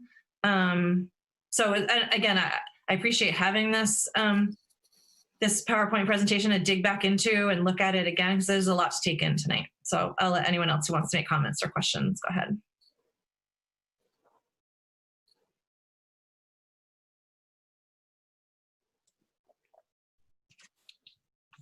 So it's one other thought. When I show you, and on the 18th, when we start looking at percentage impacts and overall kind of general budget pulling together, I'll show you the percentages if we pre-COVID and post-COVID. So I'll show you, Irene and I will run both numbers so you can see what would be the percentage if we were calculating it against the original budget and what we are when it, just to see the impacts of that. You know, just to understand it and look at it in multiple dimensions. So we have a lot of work to do to pull that next one together. I think the next step is we'll meet with AFC tomorrow and we get a chance to surface their questions. I'm sure they're watching tonight. And from here, it's kind of lets you take the warm up of budget in stages. So you can hold on to those numbers. You go back to the past presentations and you can start to see how it builds. So you have Daniel's presentation on staffing, which is a hold at 0. Now you have this, which is some core areas of impact that are fixed. And then next you'll see all the numbers. Okay. Can I ask one question just so I can ponder it for the next couple of weeks? Sure. And that is, when we cut, we didn't I'm not sure we cut transportation as much as we saved on transportation. Is the original transportation number in the current budget? Or because we saved, does it get, am I confused about, that's what I want to think about in the next couple of weeks. Yeah. Will that be a tremendous increase, or was it already in the base budget? So this is a new contract now with NRT, implementation year 1. The savings we had last year were due to end of service with, so that's FY20, and that really it doesn't have anything to do with this contract. So again, your fresh start with NRT only, and the mitigation cuts we made to the budget between that stage 2 cut when you asked us to take, we took the 506 out, I think. That was in assessing the contract, estimate, because there's portions of it that are estimations like the mileage and a couple, we pulled that K bus. So those cuts we absorb, and I don't think we cut them, and it'll have to remain where we are in the hopes of that service implementation. It should get, we should have a better sense of it after, well, who knows how much it'll look normal after this year. But the $200,000, just take it off the top and lower that number, that's a risk. So we have to look at that. And that's where I think the unknown impact for me is. And that's the part I'm contemplating. And again, if we had done that, no COVID, we'd be fine. We could have worked that forward and made other cuts. If we said it like, oh, if we have to make other cuts or forestall other things, but then we came back in and we cut another 700,000 out.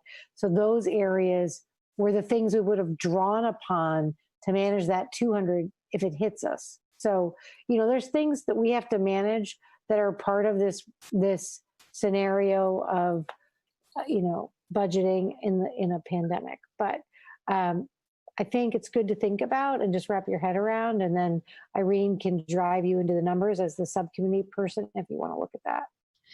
It's hard to get trajectory yet, though, on like monthly. You can't get any profile on them yet with so many modified changes to the contract against COVID use. You know what I mean? It's like if we were running right now, you'd be able to start to track your mileage estimates and your use. And so it's just a little more complicated this year. So I guess the reason I'm asking it is because the biggest cost centers are really our salaries, our teacher salaries, and our transportation. And I'm glad we're at least seeing tuitions, kindergarten, and technology as specific cost centers to initially look at and see how that's going to start to play out. But those two other big ones, we'll see them.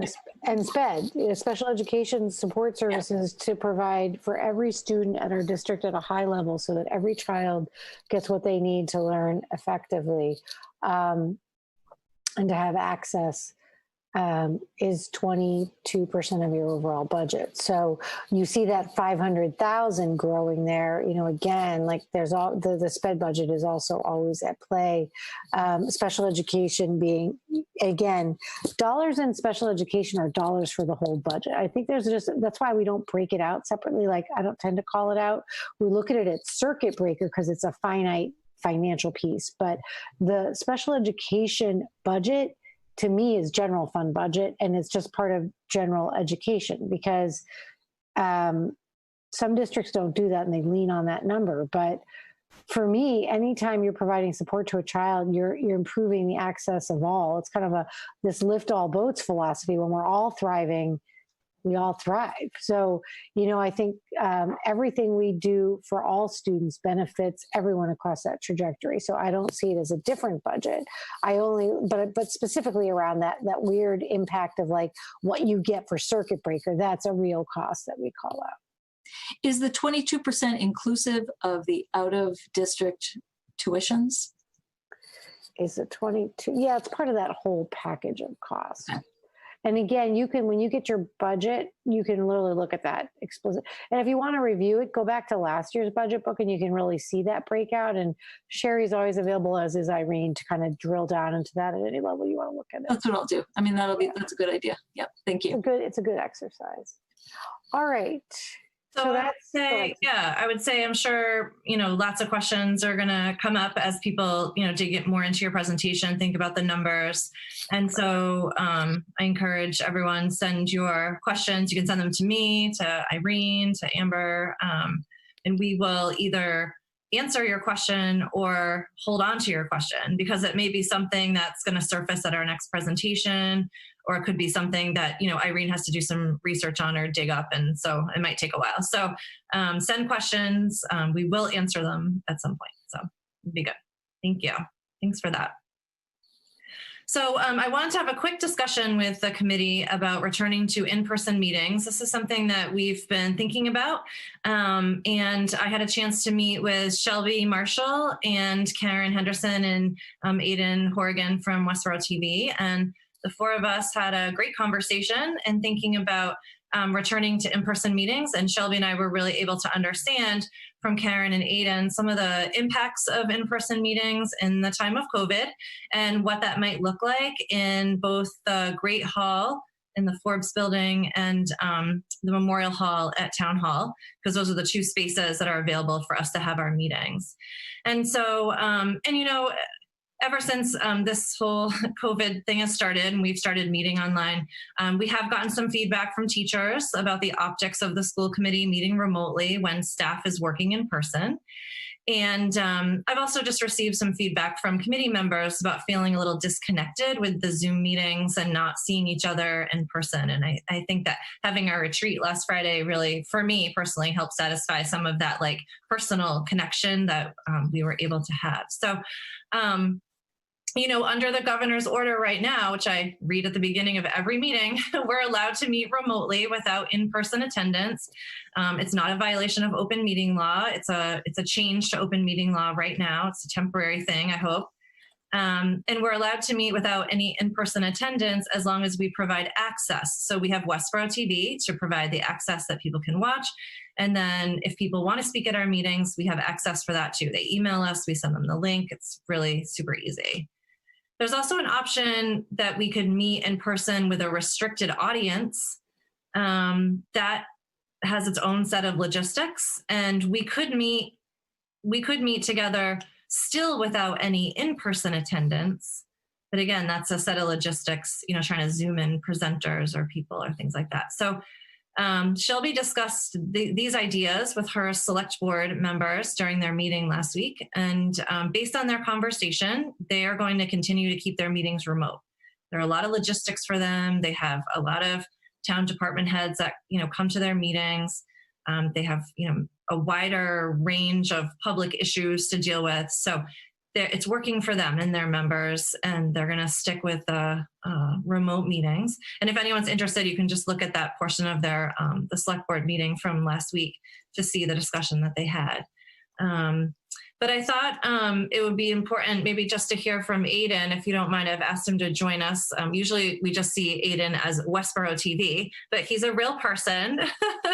And Aiden, could you share with us just a few of the logistics that we were talking about the Forbes building or Town Hall?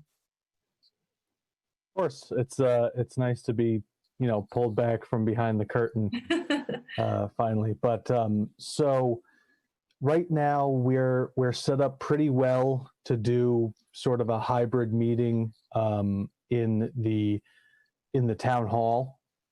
We have more cameras, and that system right now is set to be able to broadcast to a few things that we've found is important during the pandemic. So making sure that it's going out live both on TV and on YouTube to be able to send people links, and more people can see it, and then it's a better high quality backup for anything that's shared on the Zoom meeting. But we do have a good way of kind of blending the two meetings.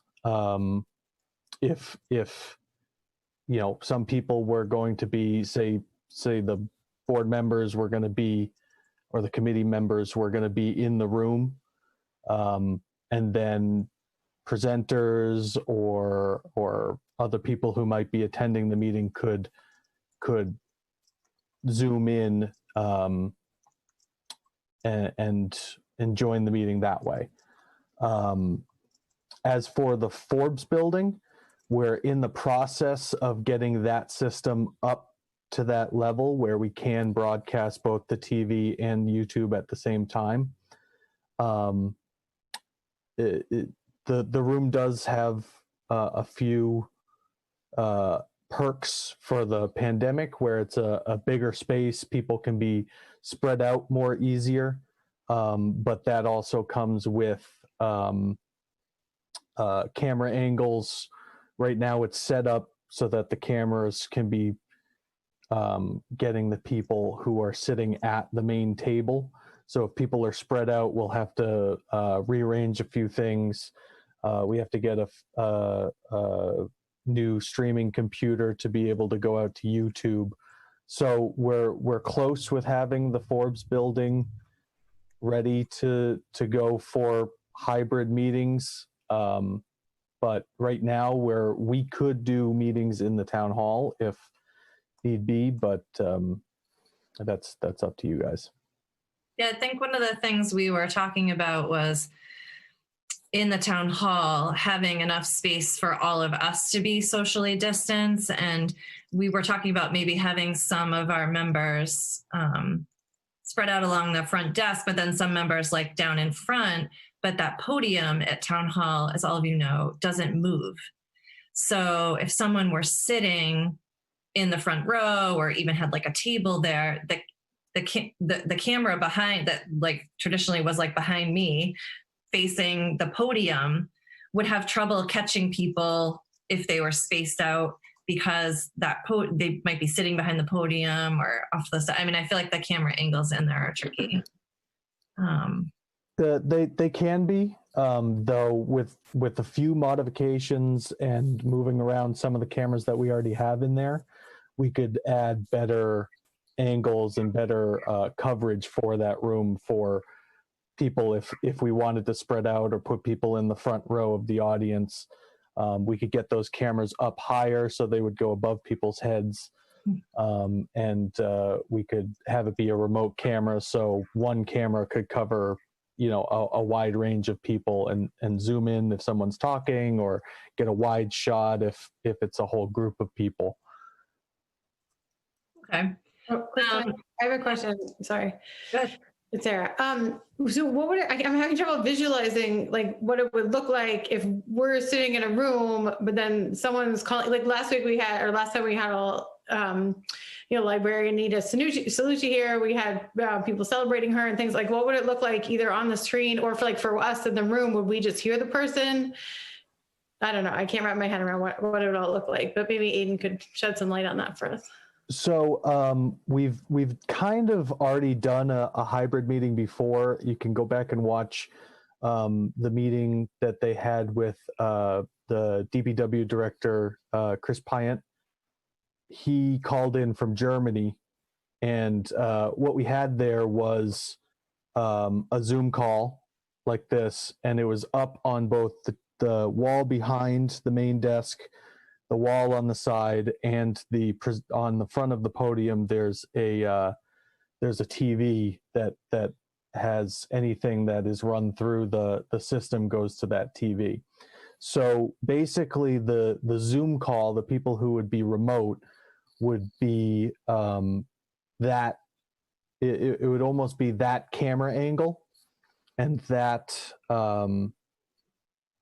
that participant in the meeting would be on the walls or on the TV in front of you. Oh, okay, I get it. I forgot about it. Not being in the room, I forgot about all that monitors and stuff there. That makes more sense. Thank you. Yeah, and it would look very much like how a regular Zoom call would be. We would also feed the Zoom call with a live feed from the switched camera angles that we have in the room. So people on the Zoom call would be able to see who's talking in the room, and then people in the room would be able to see who's talking on the Zoom call. Oh, actually, I guess, sorry, that would be my other question for the room in the Forbes building.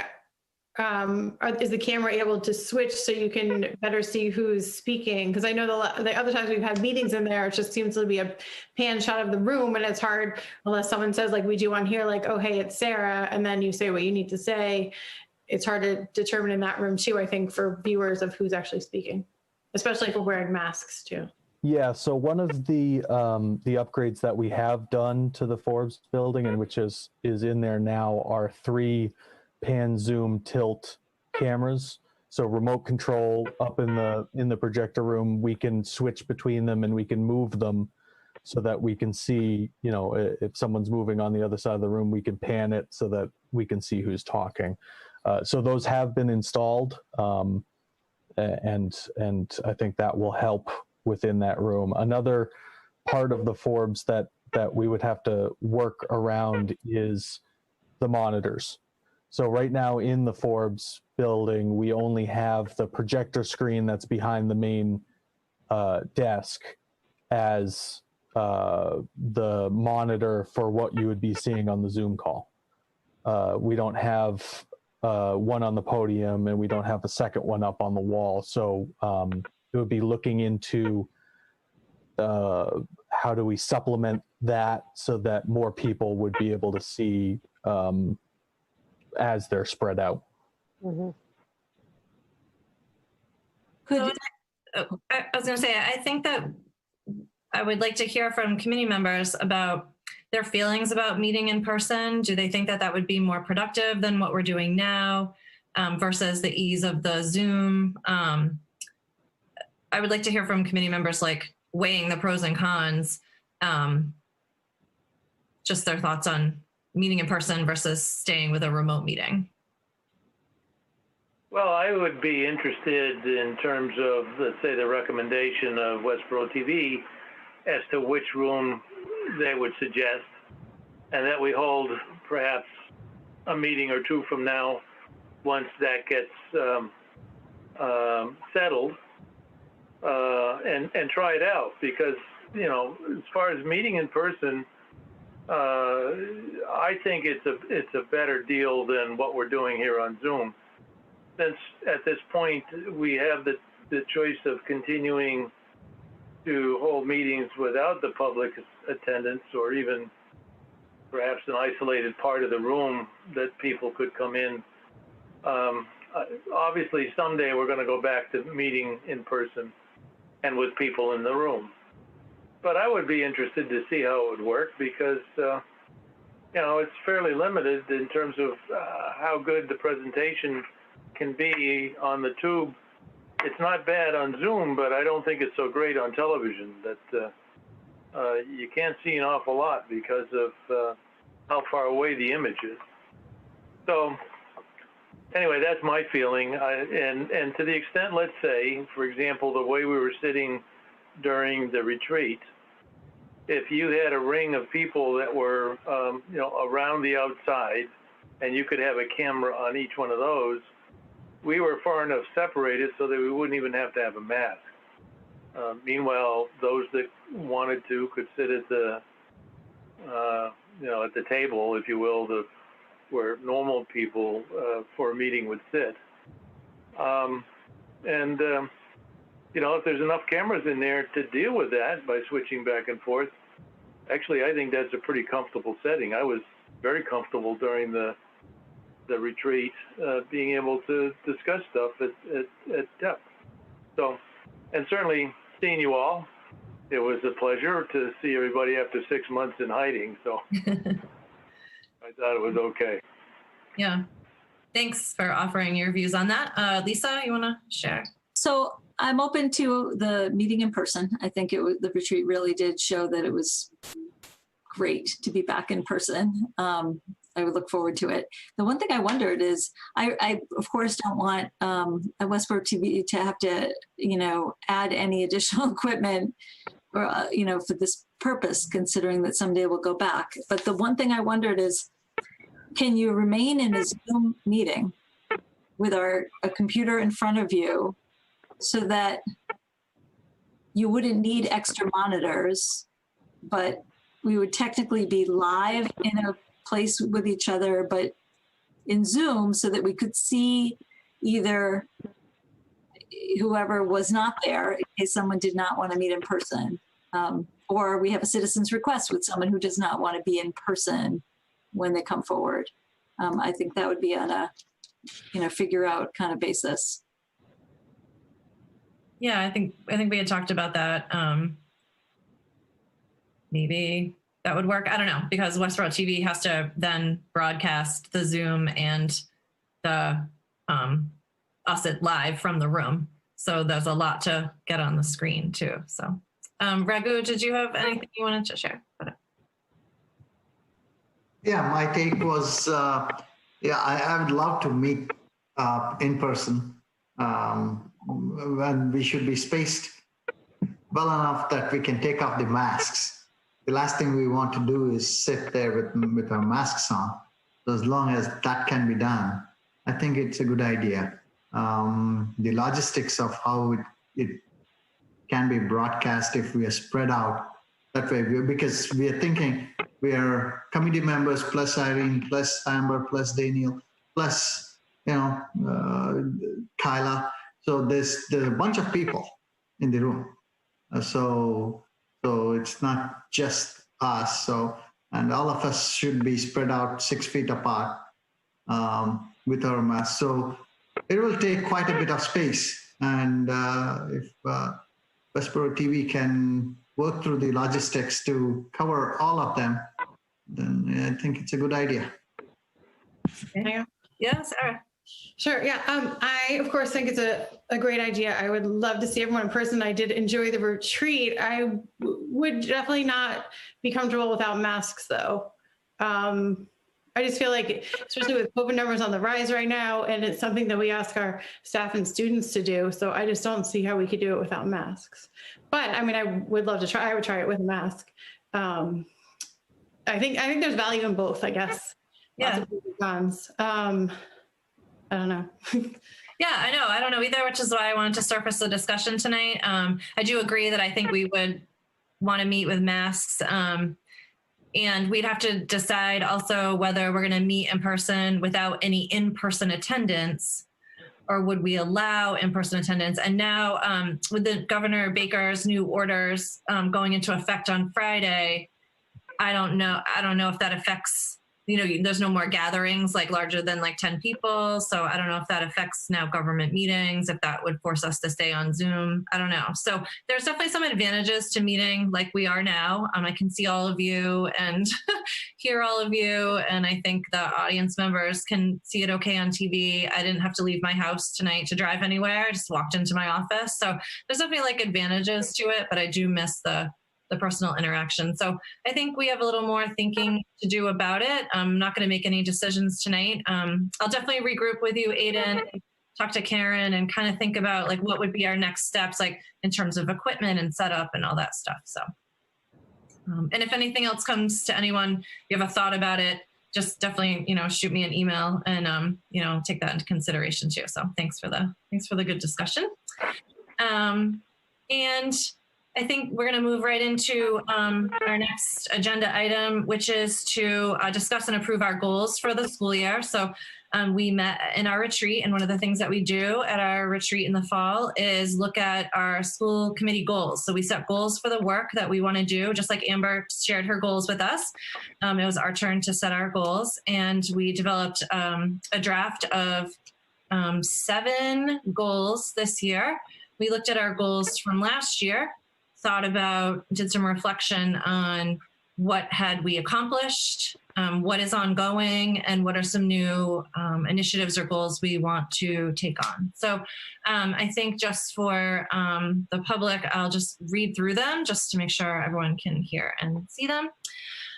So number 1, monitor trends and assess district and community impacts of COVID-19, continue to collaborate with the Board of Health, manage COVID-19 budget impacts for FY21, evaluate and respond to the implementation of the district's educational equity and non-discrimination policies, and we've listed those policies there, and the Westborough School Committee anti-racism resolution. Number 3, finalize and approve the school district's new 5-year strategic plan, complete unfinished items from the past plan. Number 4, enhance communication and nurture effective strategic relationships with local and state government officials, town boards, and the community. Integrate school district needs with major areas of town functions and initiatives. Number 5, complete the FY22 annual budget process in a fiscally responsible manner that respects the values of our town while meeting our community's educational mission and goals. Monitor COVID-19 impacts. Number 6, continue to utilize the data dashboard information to provide the community with a consistent and transparent set of benchmarks for comparison of our district performance with other communities. And number 7, successfully implement the construction and opening of the new Fales Elementary School. Continue to support community capital projects. So I feel good about these goals. I'm really glad that we've added some new things in here for us to focus on and to really help drive the work that we do here in the district. And I didn't know if anyone else had any other comments they wanted to make about the goals that we created. My only comment was these goals are graded as per the importance. Like number 1 is the first goal, number 2. So. Yeah, that's a great point to bring up. And thanks for reminding me about that. So we created our goals and then we sat together and kind of thought about putting what we felt was super important to us towards the top. Not that finishing the construction of Fales is unimportant, but that is something that we feel is ongoing. We've been working on that project forever. And so it is going, it's moving, but we feel like the ones at the top of the list really deserve our strong attention, really deserve our focus for the year. So we kind of decided to arrange them that way to show importance. So I would entertain a motion to approve these goals for the school year. I'll move the motion to approve these goals for the school year. Thank you. Is there a second? Thank you, Sarah. Sarah. Yep. Thank you, Sarah. Is there any other discussion on the goals?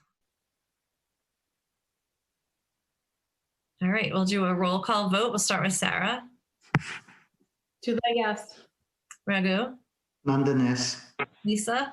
Edinburgh, yes. Steve. Right, yes. And Vincent, yes. So 5-0 approval of our goals for the school year. Thank you. And I'll pass those on to Andrea. We'll change them from a draft to a final.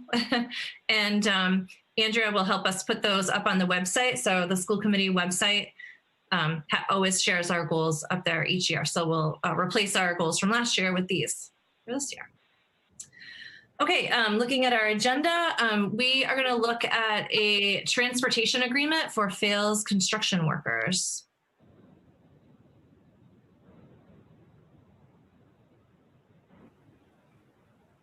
So, Kristen, do you want me to address this? Yeah, do you mind? Yeah, okay. I didn't know if you wanted Steve or myself. So I produced this memorandum to the school committee to address an arrangement with our current and new transportation company as it pertains to the Fales construction workers being transported to the Fales construction site on a daily basis and back to a particular location. Originally, and Steve, you can step in at any time and talk about this as well.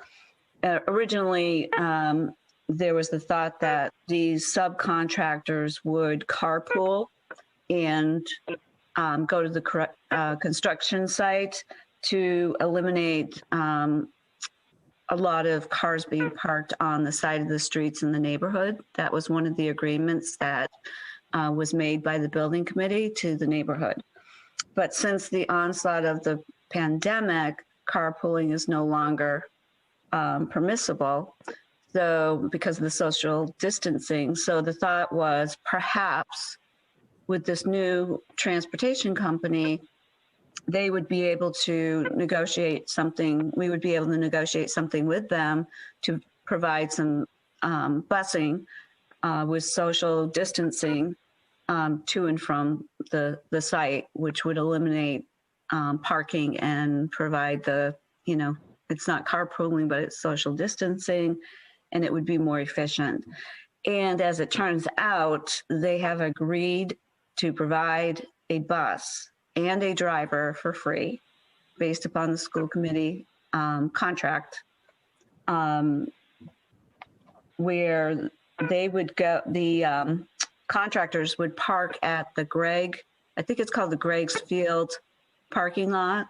They would pick up there, two waves through early in the morning with a bus that's not being transporting students. So it might be an older bus.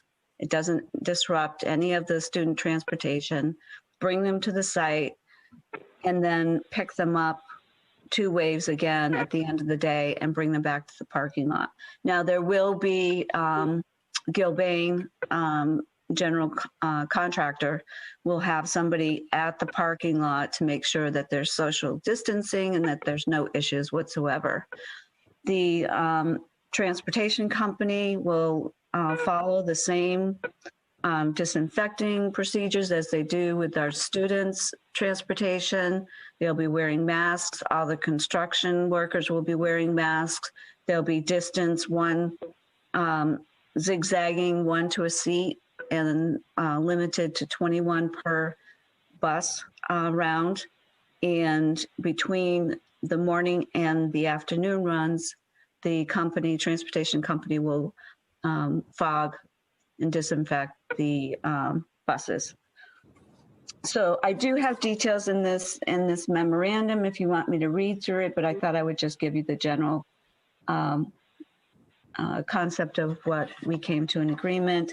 Steve, you have a better sense of, we needed to get input from the selectmen about the use of the parking lot at that Greg's Field parking lot. So maybe you can talk to that a little bit more. Yeah, I know that Shelby Marshall, of course, was also involved in these discussions on behalf of the Board of Selectmen and interest as a member of the school building committee as well.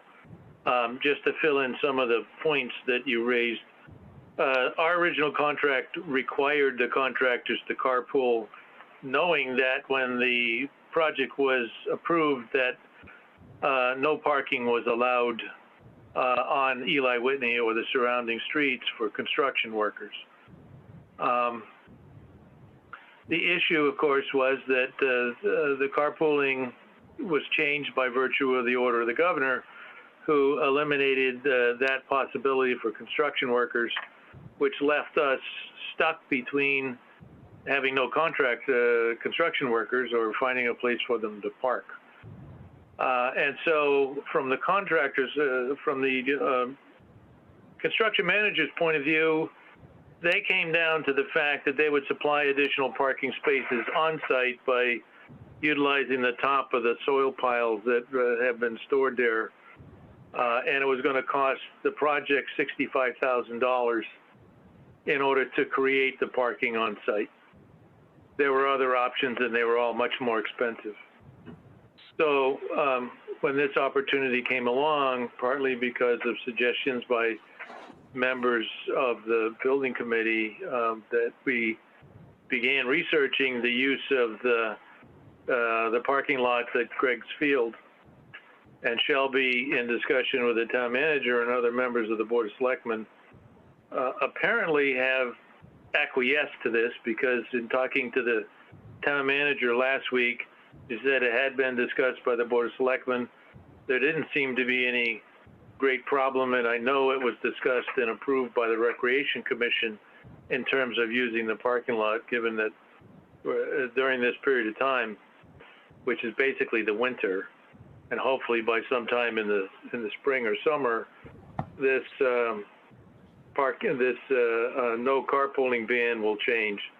Anyway, so the long and short of it is, between the school department and the building committee, this seemed to be the best option for which the town would not suffer any additional costs to meet the requirements of both the planning board, the site plan review, the contract, and the taxpayer not having to pay additional money.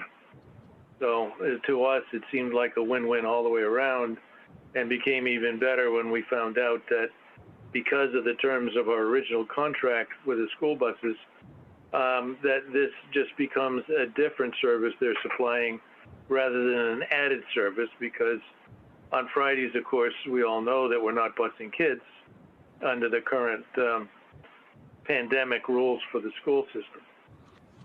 So at this point, what we have said to everybody is we're on hold to start this, one, until we have had this discussion with the school committee, two, whether there was any feedback from the Board of Selectmen, and three, when Gilbane, the construction manager, can get the paperwork before the various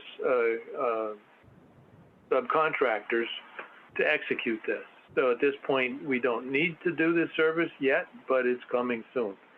And in fact, when I mentioned earlier in the meeting that we had poured the first full slab of the school, that begets the beginning of enclosing the school building, which then means that the other contractors who are going to increase the number of employees there will start working inside closed walls in the school.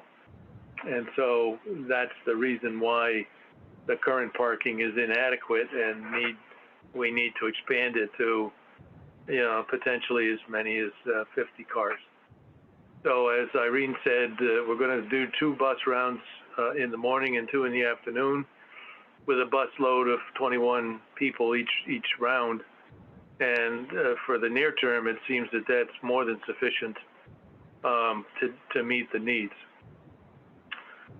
So I think that pretty much summarizes the why, how much money we're going to save as a result of the approval of this, and the ability to continue to move forward with construction that fails without upsetting the neighborhood based on the promises that were made when the project was authorized.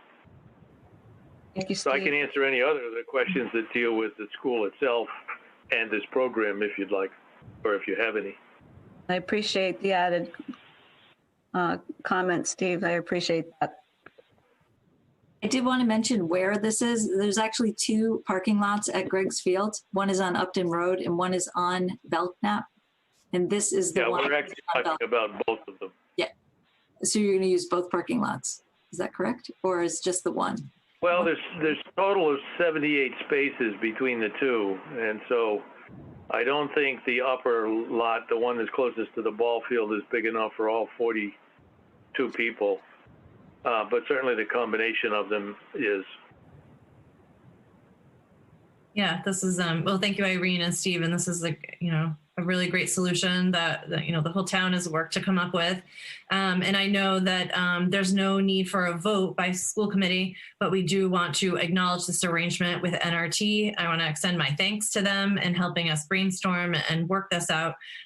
So we just want to acknowledge the arrangement with NRT in transporting the construction workers under our contract with NRT. So that's a great update. And yeah, so I'm so impressed with the collaboration that has happened with so many different people and organizations to come to a really good solution for this under COVID-19 restrictions.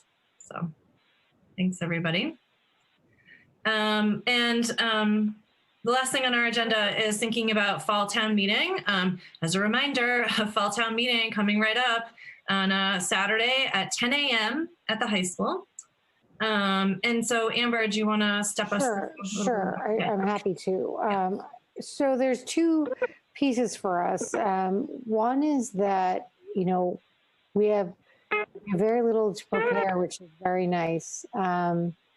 For 2 items to discuss. For Article 2, which is the operational budget adjustments, we have a request for the salary contract settlement for the units that got settled between the budget and when we came forward. So the number that I sent, I think Irene has the number, it's like $59,000 was forwarded to close the settlement of contract for custodians, tutors, and secretaries for year 1. So I think she's trying to pull that number now. So that's embedded in the town operational budget adjustment, and we would discuss it. It's a contract, and it doesn't usually get questioned per se. We brought forward just that year one increase of those contracts. Any questions on that? We don't need to present on that. We stand and answer questions. It's in the operational adjustment. Okay, next one.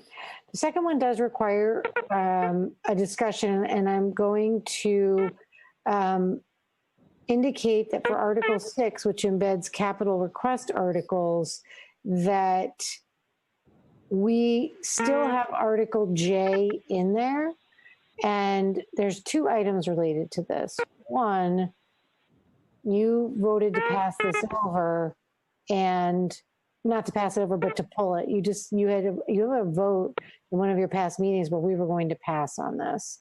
And then in all the moving pieces with the local capital, it went into the book. That's on me. I will accept that. But I think that when we read it, we missed it. Like Kristen and I reviewed it, and so did Irene. And because we didn't think we had a capital one rolled in there, because you had voted to pull the curbing article, which was a $70,000 article, to our own shared triad here of the three who were responsible to look at it, we didn't see it. So that's my fault. I would like you guys to discuss passing this article over.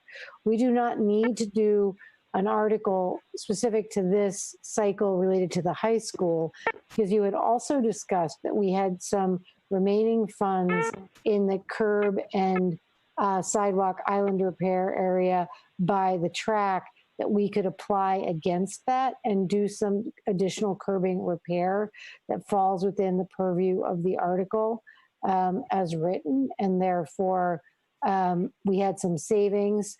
John Fryer continues to always do very good work working with Bob Ferguson to really do the cost savings we can get. And I think that my recommendation would be that we pass over J of the capital. We make the motion to do that. And then we utilize the remaining funds on the warrant article where we did the sidewalk repair and the curbing work at the high school at the end in the spring. And Amber, you don't have to take the full responsibility of that, because I certainly, as chair of the committee, take responsibility for just letting that slip by. Got in, we voted to not have it and whatever. I just want to be fair, because I think Christy mentioned it to me, and this is a piece where I just want to make sure that on the town side, I think she was perusing all the capital stuff and indicated to me that it had been left in there. So, yeah, that's a dropped ball, and I apologize. I believe it's amendable on the floor and that we should do so. And I think we can just do that on the town floor and just say that we're making a motion to pass over, and we can let John Arnold know ahead of time too, I guess, that we're going to do that, so he knows. Yeah, there's a couple process pieces that if you clarify that that's the action you would like to move forward with, that I'll contact Christy and John and just make sure that moving forward to town meeting that we have a smooth process there, that we don't slow anything down. Okay. And should we take a vote tonight just to solidify that decision? Yeah, I think you should. I think we should. So we can pull up any discussion after we have a motion. So is there a motion to pass over Article 6, Section J? I make a motion to pass over Article Section 6J. Okay.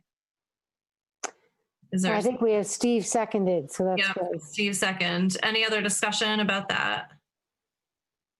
All right. It's great that we're going to be able to pass it over. I think that's good news.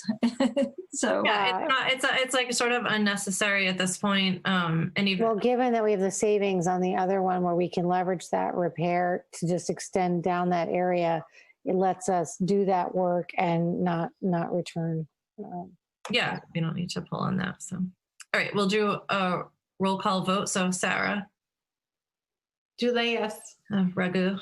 London, yes. Lisa. Edinburgh, yes. Steve. Right, yes.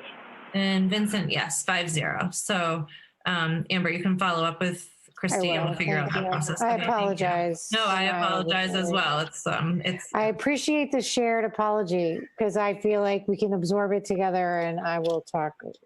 We were a little busy and distracted when all that was being put together. So, Okay. Well, you know, it may not be your fault at all. It depends upon when the warrant was published, because if we hadn't voted to pull it, by then it would have to go in anyway, even because it was Yeah, part of the- I can't remember, but I think you cleaned it up and then I messed it up. So I'm just gonna. we'll easily, we can fix it. I won't accept that, Amber. And I'm looking forward to town meeting. I think, again, socially distanced and on Saturday at 10. And we do not need to, I don't think we need to meet ahead of time. I'll email you the protocol we want to use. That I'll talk to Kristen, she can communicate with you. And I think it's good if we can get there and kind of sit in the general area together, like maybe over to the right. They had us over there, which kind of echoes where we usually are. So when everyone arrives, I think we just need to find each other and try to be at least in the same general area. Yeah, yep. I've already reminded my team about town meeting, and I looked over the warrant. You can find the warrant on the website. I don't think it's not like an all-day thing, so I think they'll move through these items fairly quickly and have another successful town meeting. So I'm looking forward to that. It'll be good. All right. So as a reminder, the next meeting of the school committee will be in 2 weeks from now. So Wednesday, November 18th at 6 p.m. Is there a motion to adjourn? So moved. Thank you, Sarah. Is there a second? Thank you, Steve. Roll call vote. I beat Steve. Yeah, you sure did. Dule, yes. Raghu, Nandan, yes. Lisa, Berg, yes. Steve, Durrett, yes. and Vincent, yes, 5-0. Meeting is adjourned. Thank you, everyone. Thank you, everyone. everybody. Good to see you. Have a good night, Bye. everyone. Good night. Thank you, Aiden. Good night. Good night. All right. I'll see you all later, okay? Dino, I'll Yeah, see you go home and get tomorrow. some And sleep, Amber. yeah, I know. I'm looking at how tired. I look a little tired on the screen here. I don't know. It's definitely the light. All right, All right, everyone. good night. Yeah, all right, I'll see you guys. And Dana, All we right. picked up some time tomorrow with WLT, so I'm going to hunker down and tackle email in the morning. Okay. All right, I'll talk to Well, you later. hunker down after you sleep in a little bit. I Yes, know, please. I might sleep in a little bit, Daniel.